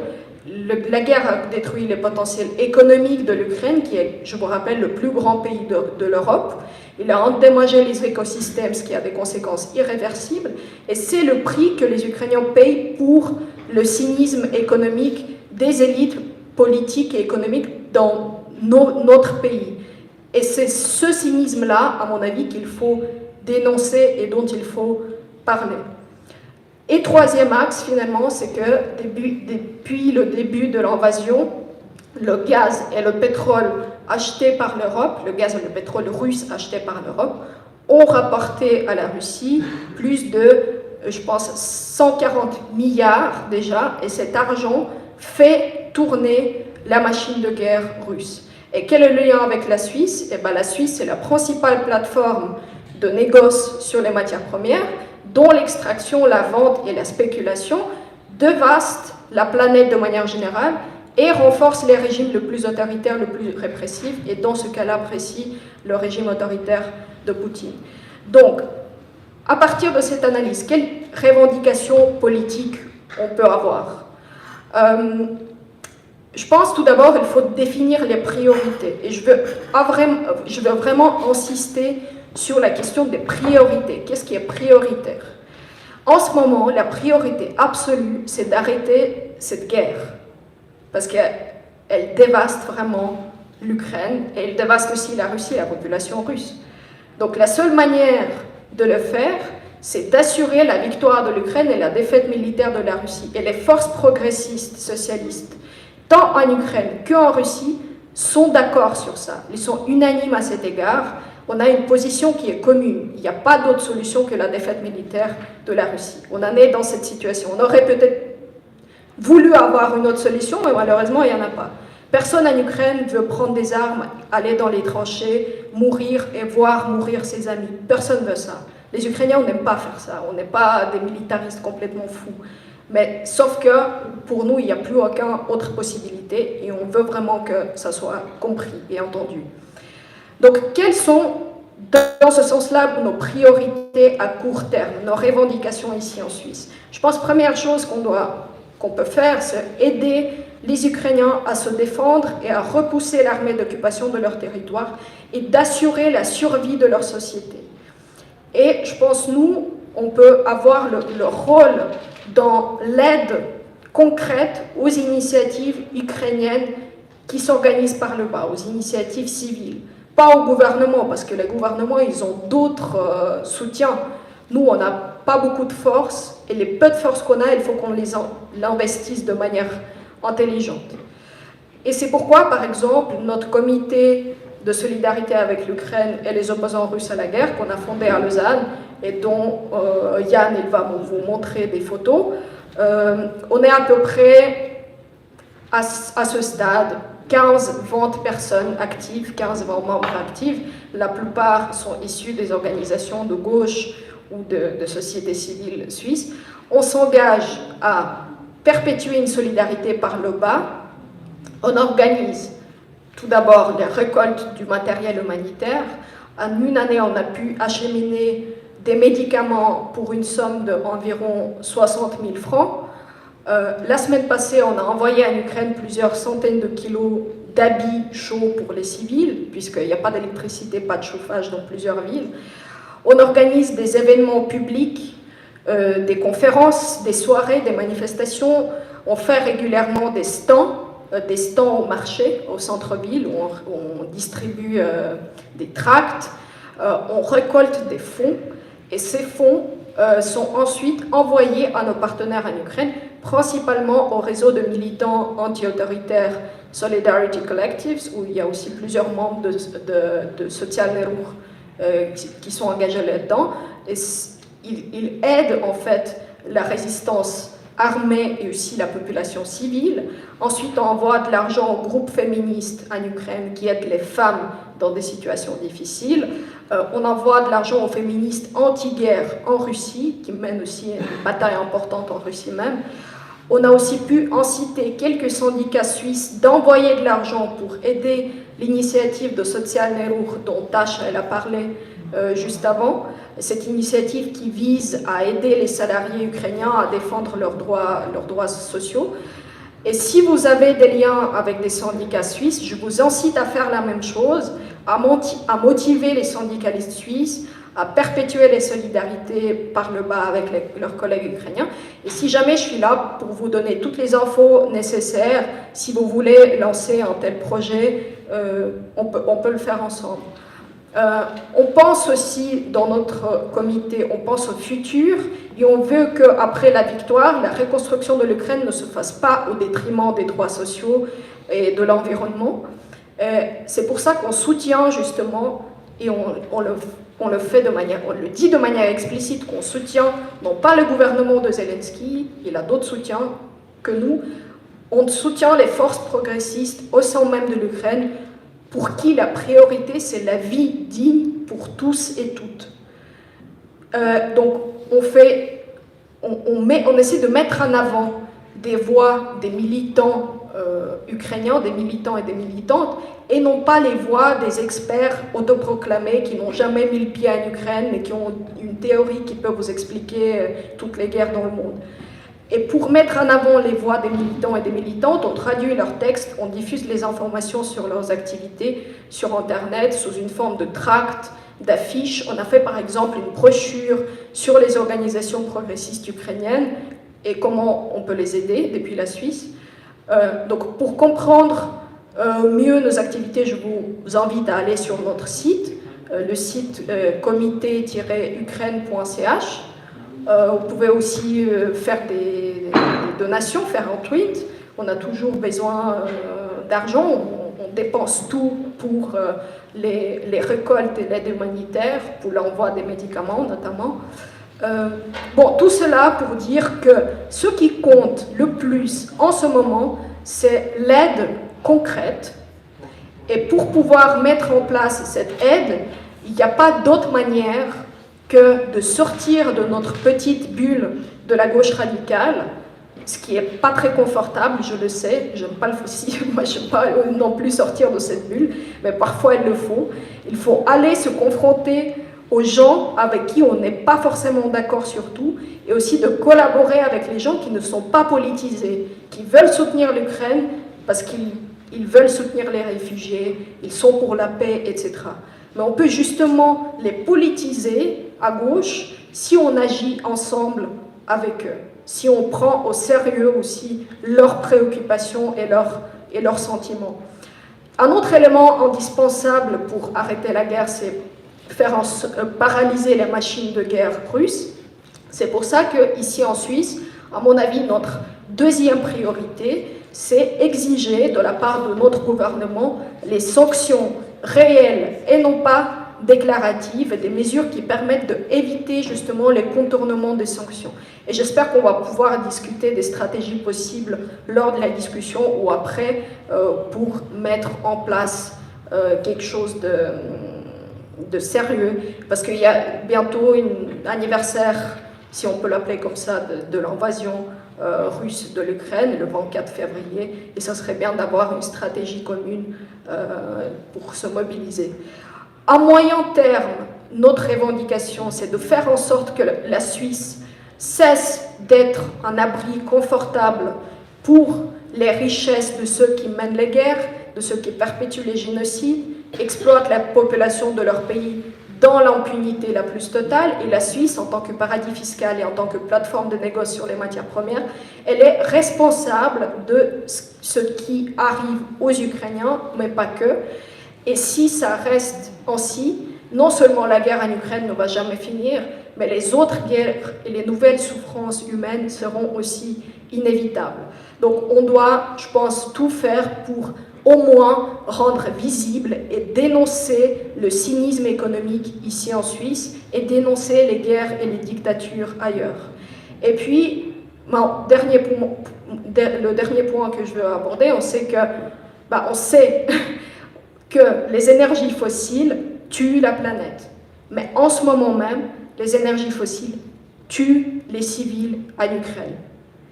Et à long terme, c'est pour ça qu'à long terme, il faut déjà commencer à travailler là-dessus, il faut sortir de notre dépendance des combustibles fossiles, des combustibles dont la vente finance les régimes autoritaires, pas que le régime russe, le régime de l'Arabie saoudite et j'en passe, les régimes qui mènent les guerres les plus atroces. Et diminuer cette dépendance signifie bien sûr remettre en question le modèle de croissance infinie. Donc, rompre les liens avec des économies fossiles, investir au maximum dans les énergies renouvelables, aller vers plus d'économies locales, etc., etc. Vous savez mieux que moi qu'est-ce qu'il faut faire, mais je pense que ce qu'on ne fait pas assez, c'est qu'il faut lier la solidarité avec l'Ukraine et la question de transition énergétique. C'est indispensable et c'est une bonne opportunité pour nous, la gauche, de faire valoir notre perspective écosocialiste et internationaliste, et c'est dommage que jusqu'ici, j'ai l'impression qu'on rate cette occasion. Donc, pour finir, n'oublions pas que le principe de la gauche, c'est être avec les opprimés contre les oppresseurs, toujours, et je pense garder ce principe, garder cette boussole morale, c'est une condition nécessaire, non seulement pour aider les Ukrainiens à se débarrasser de l'oppression russe, mais aussi une condition nécessaire pour garantir le futur aussi pour nous tous, pour les Suisses y compris. Voilà, je vais finir là. Merci beaucoup.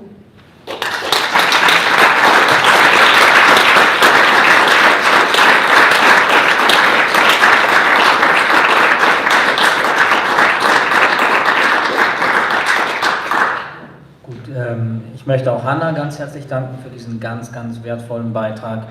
Die Informationen, die wir eingeblendet haben, alle werden wir zum Ende der Veranstaltung nochmal einblenden.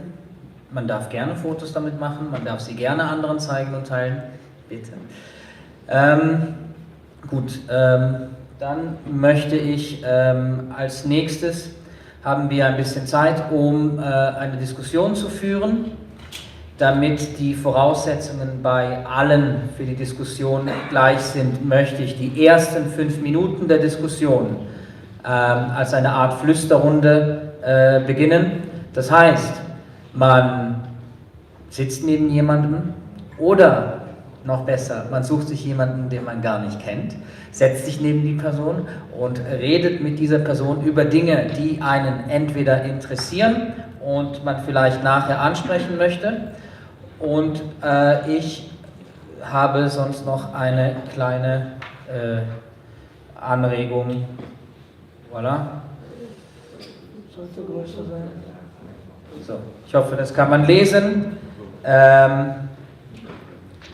Ja, ist halt nur auf Deutsch, tut mir leid. Das sind halt Dinge, die vorhin gesagt worden sind, falls man selbst nicht weiß, worüber man jetzt miteinander sprechen soll, kann man sich daran orientieren. Gut, 5 Minuten, dann würde ich gerne hören, was die Leute mit unseren Referentinnen diskutieren oder erfragen wollen.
Gut, dann noch eine Minute. Machen wir das wie früher in der Schule. Überlegt euch, wie schließe ich meinen Gedanken ab? Was möchte ich wirklich sagen?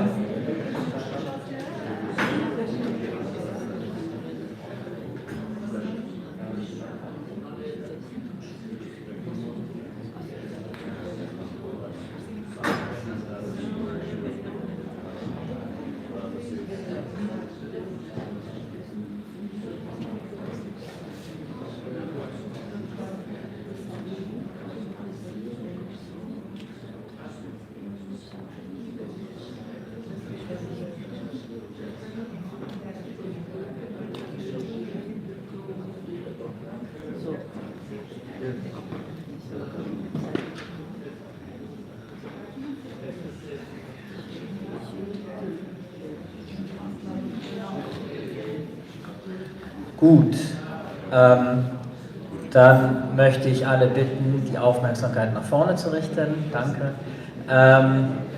Folgendes, wenn...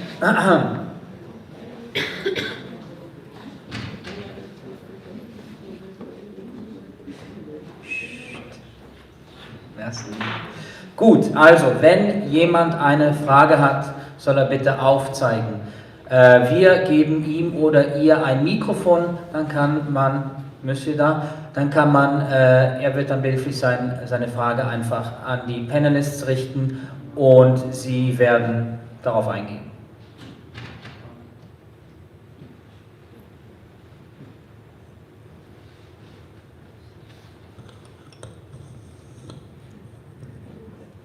Yeah. Thank you. Oh, I hate that voice.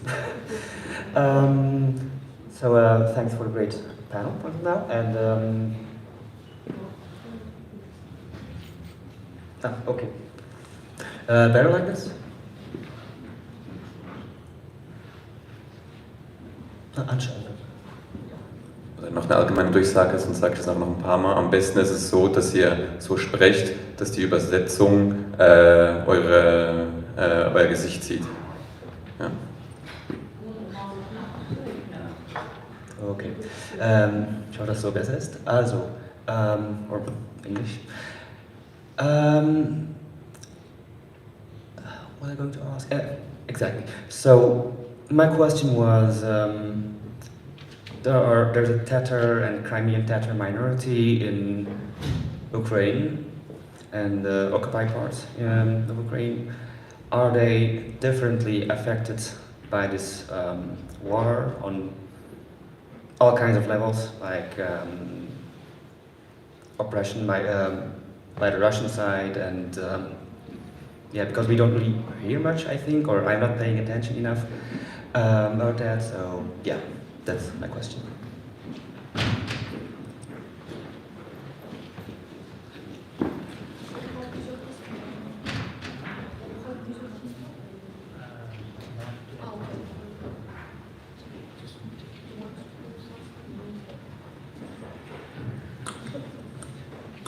Okay, I will start maybe with a few points that I know. After the annexation of Crimea in 2014, the Crimean Tatar minority in Crimea was one of the most affected communities because they were considered, they are political organizations, they are Muslims, though they have political and religious organizations who are considered as completely legal and normal in Ukraine. And once Crimea was annexed by Russia, these same organizations on the next day were considered as extremist and terrorist organizations. So Crimean Tatars who were active politically and who has also pro-Ukrainian views were unproportionally affected by the repressions, and most of them are in prison and have some unbelievable, like 15 years, 20 years of prison for being members of these organizations, which never committed any crime, any terrorist act, but they considered as extremist in Russia. And they are still in Russia, and we are unfortunately not hearing a lot about them since the invasion of Ukraine, and the Crimean Tatar problem doesn't receive as much attention as it should. There are, in the Crimean Tatar community minority, there are a lot of displaced people, and they are displaced to the Ukrainian territory, and which is particularly tragic for them is the fact that the only place that they consider as their home is Crimea. They are autochthonous people of Crimea, so they already were displaced. All the population of Crimea Tatars was displaced by Stalin and sent to Kazakhstan, where a lot of thousands, tens of thousands people died. So it is lived by the Crimean Tatars as something which is very traumatic. The fact that they must leave Crimea now. But maybe my colleagues know better examples of what is going with Crimean Tatars this year, particularly. Yeah, I'll just add a couple of points to add to what Hannah just said. The Crimean Tatars have been disproportionately affected, and they from day one in the Crimea. After Stalin's deportation, when Ukraine became independent, the Crimean Tatars were granted an opportunity to come back to Crimea and reclaim their ancestry and resettle. They had Crimea was an autonomous republic as part of Ukraine. The Crimean Tatars had their own parliament, Möglichen, and they enjoyed special protections as an indigenous minority in the Crimea. Since Crimea was annexed by Putin's unidentified Green Man troops in 2014, a form of ethnic cleansing started happening. So any Crimean Tatars who have been politically, religiously, or in any other way socially active have become the targets of the settler administration, because it is a settler colonial administration. There is no other way to call it. Many are still active in Crimea and they're in the hiding. There are many activists who have been kidnapped and taken to Russia. Many had to flee. So we are talking about an extreme persecution, an extreme hypocrisy through which it is being done as well, because of course you know that a lot of Putin's regime narrative goes that Ukrainians were the Nazi junta and Russian speakers had to be liberated from these horrible juntas and so on and so forth. But indeed it is the Russian settler administrations who actually started a witch hunt and have created a completely hostile environment for anybody who was not agreeing or cooperating with them. So so there are still activists who have to be underground in Crimea. There are many who had to flee, and they're in Ukraine and in other countries. And there are many who have been kidnapped and who are in Russian prisons, who are politically and socially and otherwise active, especially associated with resistance, but also, of course, the religious community, because religious leaders have been often very active socially in terms of the rights of Crimean Tatars, and have done a lot of pastoral roles in the community as well. So it's a massive tragedy, and Crimean Tatars support Ukrainian state in its liberation fight against Russia, so that the Crimea can be liberated, and then they can come home and start rebuilding their communities. So, die Zeit ein bisschen zu managen, lasst uns doch die Fragen bündeln. Ich nehme, also zuerst die Fragen von Missy auf, dann von da und dann da, okay? Genau, die folgende Frage wird auf Spanisch gestellt. Ich übersetze es dann auf Deutsch. Für die Leute, die Französisch oder Englisch hören, ändert sich nichts, bleibt einfach dran und meine deutsche Version wird dann weiter übersetzt. Danke. Ich mache meine Frage in Spanisch. Yo escucho que solamente se critica la invasión rusa a Ucrania. Solamente parece que el culpable de la crisis y de la guerra en Ucrania es Rusia.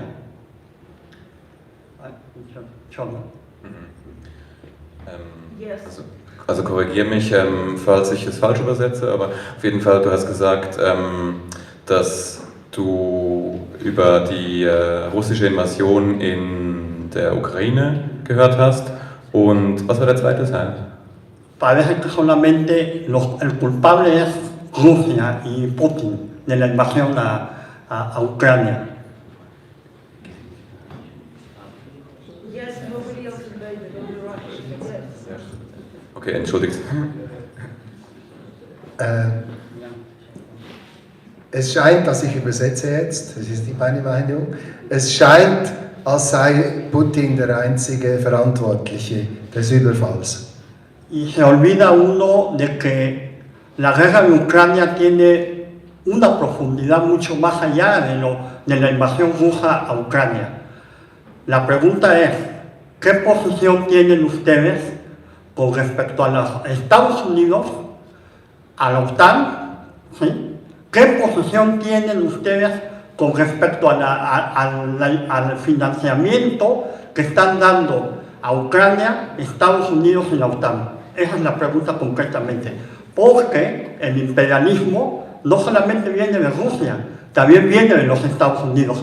Tenemos 270 bases militares a nivel mundial y eso hay que hablarlo. ¿Sí? Y mi pregunta, ¿qué posición tienen con respecto a esto?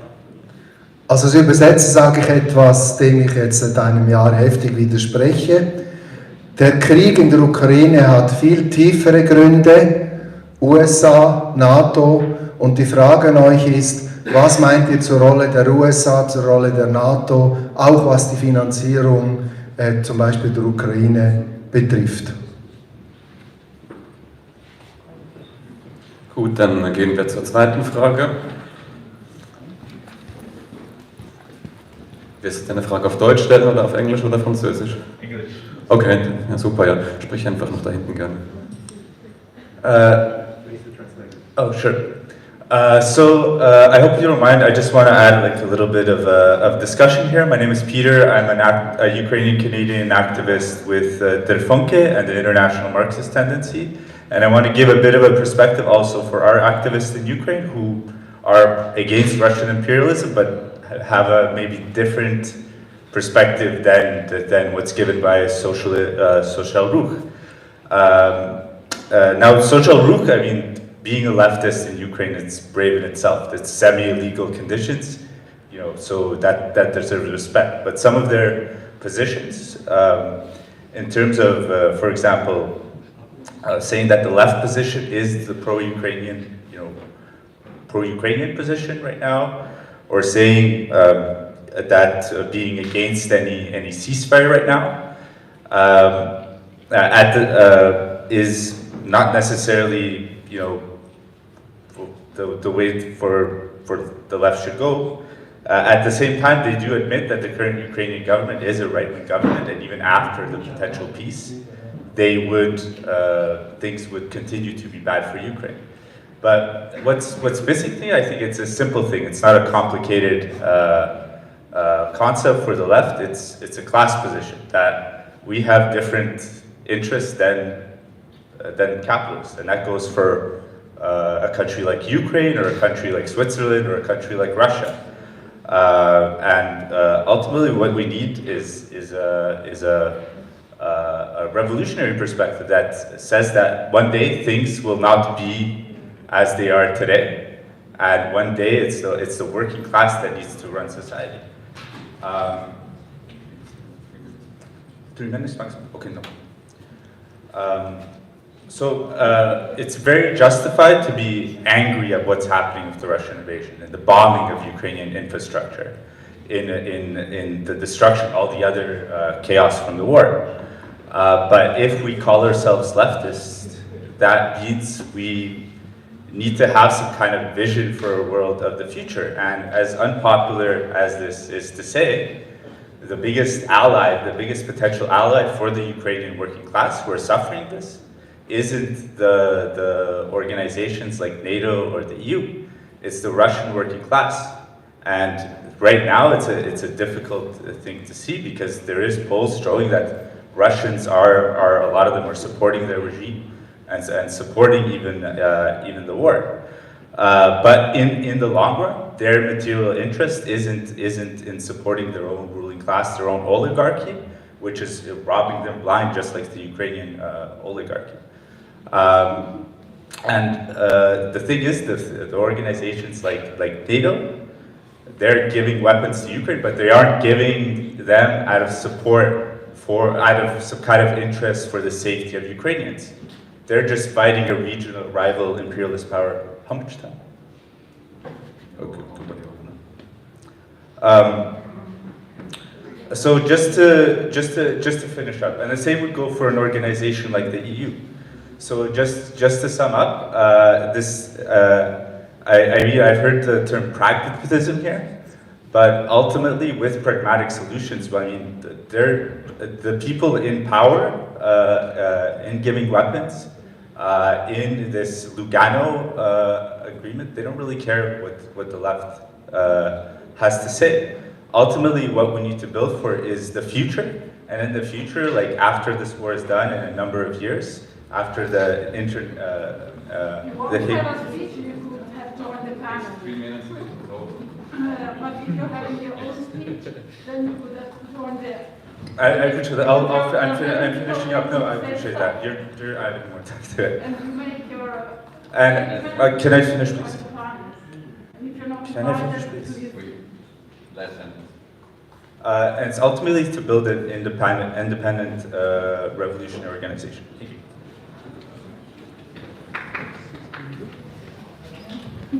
Okay, dann die letzte Frage. Ich erinnere an die Redezeitbeschränkung von 3 Minuten, obwohl ich mir jetzt auch nicht so Sorgen mache. I have a pragmatic Swiss question. It's about money. You argumented before, and convincingly, that the problem, what is happening with the money, what are the conditions of the money, that was also discussed and decided partly in Lugano. I agree totally with what you said, not in the sense of that it's in the sense of neoliberalism, or what said Hannah, that we have the interest to give, from our point of view, what we are making with money to civil organizations, not to the state. But from the Swiss point, solidarity, Swiss point of view, there is another question. Switzerland, I'm convinced Putin could not finance the war anymore without all the billions he got from Switzerland. I come from Zug. Secondly, without the machines who gave him the possibility to construct the motors for the flyers, his bombers couldn't start anymore. That means Switzerland has a very high, also moral duty for Ukraine. I think that Switzerland has to give billions, dozens of billions to Ukraine. Evidently, from my point of view, it's not our questions to decide. Our fight is to billions from Switzerland for the Ukraine. And the other questions you have answered, that's not our question.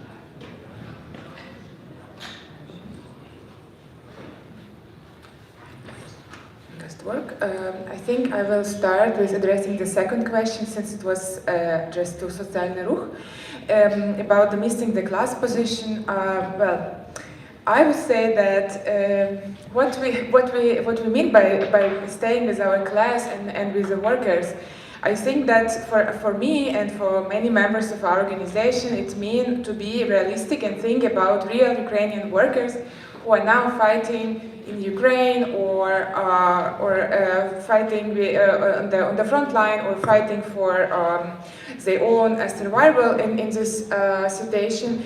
And I would say that two things. One is that if we not fight Russia first, and Russia occupy us and will be part of Russia, there will be no place for no political struggle whatsoever, which we can see in Russia, and we see that the rights of trade unions in Russia are much poorer than in Ukraine, even now with all these problems with the trade unions during the war. But I'm definitely convinced that if we will be part of Russia, there will be more talk about not only revolution, but also about some kind of more progressive way of change. There will be no space for that at all, not for our organization, not for any other organizations. Second thing I would like to say about why I think we need to be realistic, and it's because if we would like to address concrete needs of real workers in Ukraine and get a better life for them, I think we need to kind of consider what they think about their life and how they see Ukraine, what they would like to see. They really already said that it's really hard to talk about revolutionary communism and address post-Soviet Union, Soviet Union legacy, and as leftists we try to back our proposition as neutral as possible. And I think that we better talk in the language in which people understand us in Ukraine, not in the abstract Marxist language which understand only here in this room. Because with this we don't reach our goals at all. And I think also talking about revolution may happen in some years after the war. You know, revolution is not only the nice thing we get in the end. It's again a huge crisis. It's a huge challenge for society. And I think that, of course, during the war we can see social cleavages rising and a lot of divisions are rising, and people can see that the gap between rich and the poor and how the rich can handle the situation. So the rich people in Ukraine can handle the war situation better than the poor. So of course the social cleavages are rising, but still wouldn't be it logical to be on the side of greater social cohesion now, and that people in Ukraine can unite first to fight Russia, and then why we don't imagine that the future of Ukraine will be democratic, and still there will be more opportunities to change it in favor of workers, in favor of the people in Ukraine. Then if we, I don't know, being here, we start to fight on the same time against two enemies. We are still, Ukraine is fighting in Russia, one of the largest countries in the world, and in the same time we need to fight against our own capitalists in other countries. We are heroes. I mean, people of Ukraine are heroes, but we are still humans. I mean, I still think that being political means not only to read Marx and all other guys, but also to be realistic in a way.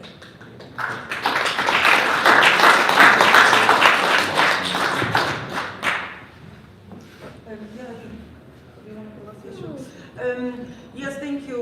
Thank you, Tasha. Indeed, it is very difficult to fight your own oligarchs when you have missiles falling on your head. Hannah already spoke about priorities and the order of urgency of them. It is impossible to topple your own government while trying to fight neo-colonial genocidal invasion. If it is still not clear, I'm not sure where to go with this conversation. Very often these accusations of Ukrainians not being worthy enough of support come from people who themselves can be called labor aristocracy, and I mentioned that earlier today, who come from countries that are not in war and who also failed to fight imperialists in their own home. So remember that Ukrainians are human and demand the realistic things. Also, if you want to help Ukrainian workers and Russian workers fight their own oligarchs, how about we finish the war first and help Ukrainians win this war? Because if Ukraine is occupied by settler colonial genocidal Putin's regime, it will be very difficult to fight oligarchs in those conditions. So we need to look at the material reality with which we're dealing here. I have spoken yesterday and today about imperialism of capitalism as a system, about international financial institutions that favor specific economic systems. I do not know how much more of that I need to say for people to understand that I do not support Western imperialism. If we are all in the same room, I do not know what else I can add to that. But we need to also understand that we can't be talking about more than one imperialism at the same time. And that no, NATO didn't invade Ukraine, Russia did. In 2014, when it annexed Crimea for no good reason at all, and started ethnic cleansing there, and started meddling in Donbass. destroyed, de-developed, tortured people, destroyed labor movement, kidnapped and harassed labor activists, destroyed local industry. So I do not know about NATO bases. I know that no threat from them came to Ukraine. I know that for a fact. And I also know that Russia, United Kingdom, and United States, when they convinced Ukraine, which was a very stupid idea, to give up its nuclear weapons and weapons of mass destruction in '94, signed the Budapest Memorandum and said that they will guarantee Ukraine's territorial integrity and security should anyone ever invade Ukraine. Russia went and invaded instead of guaranteeing security. When United States and United Kingdom are providing support to Ukraine, it's perfectly within their legal obligations. Secondly, there is UN charters and territorial integrity. Why exactly should Russia have any entitlement to any bit of Ukraine's sovereign territory?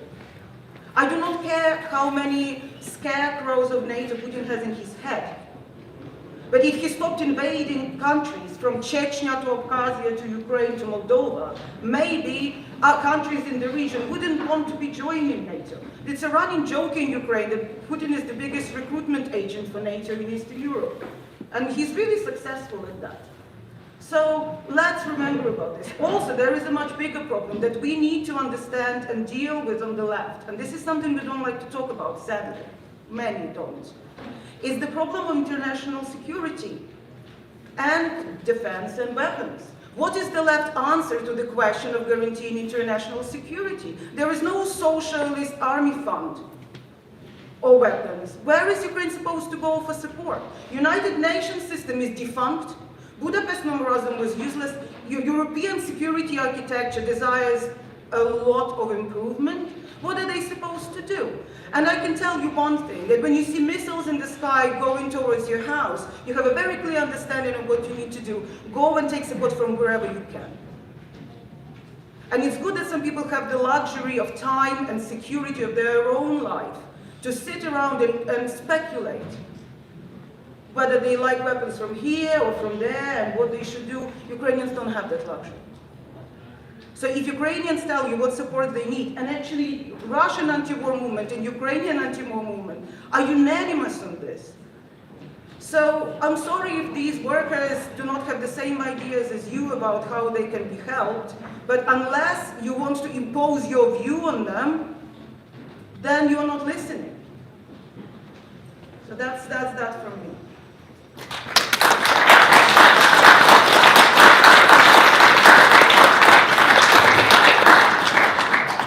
Gut, wir sind leider am Ende zeitlich. Ich möchte aber jetzt die Gelegenheit noch nutzen, um mich für den doch sehr langen und sehr, sehr informativen Input die ganze Zeit durch zu bedanken.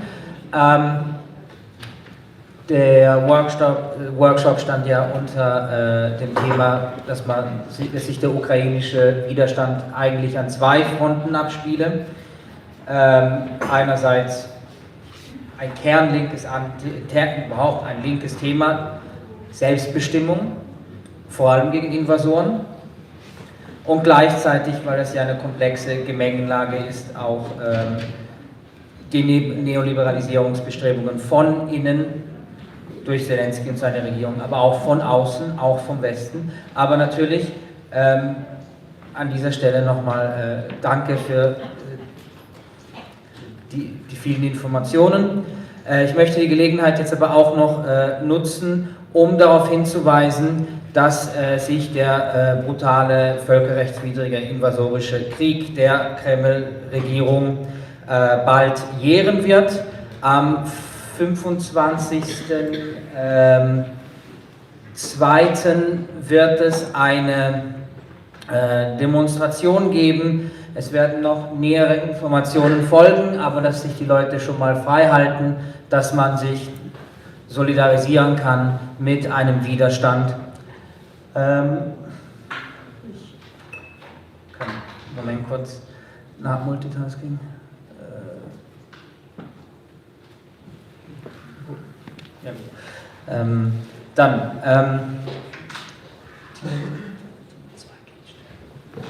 29. Gut, also, ich möchte mich ganz herzlich bei den Referentinnen bedanken und mindestens genauso stark auch bei den Übersetzungen. Ohne beide wäre das heute gar nicht möglich gewesen.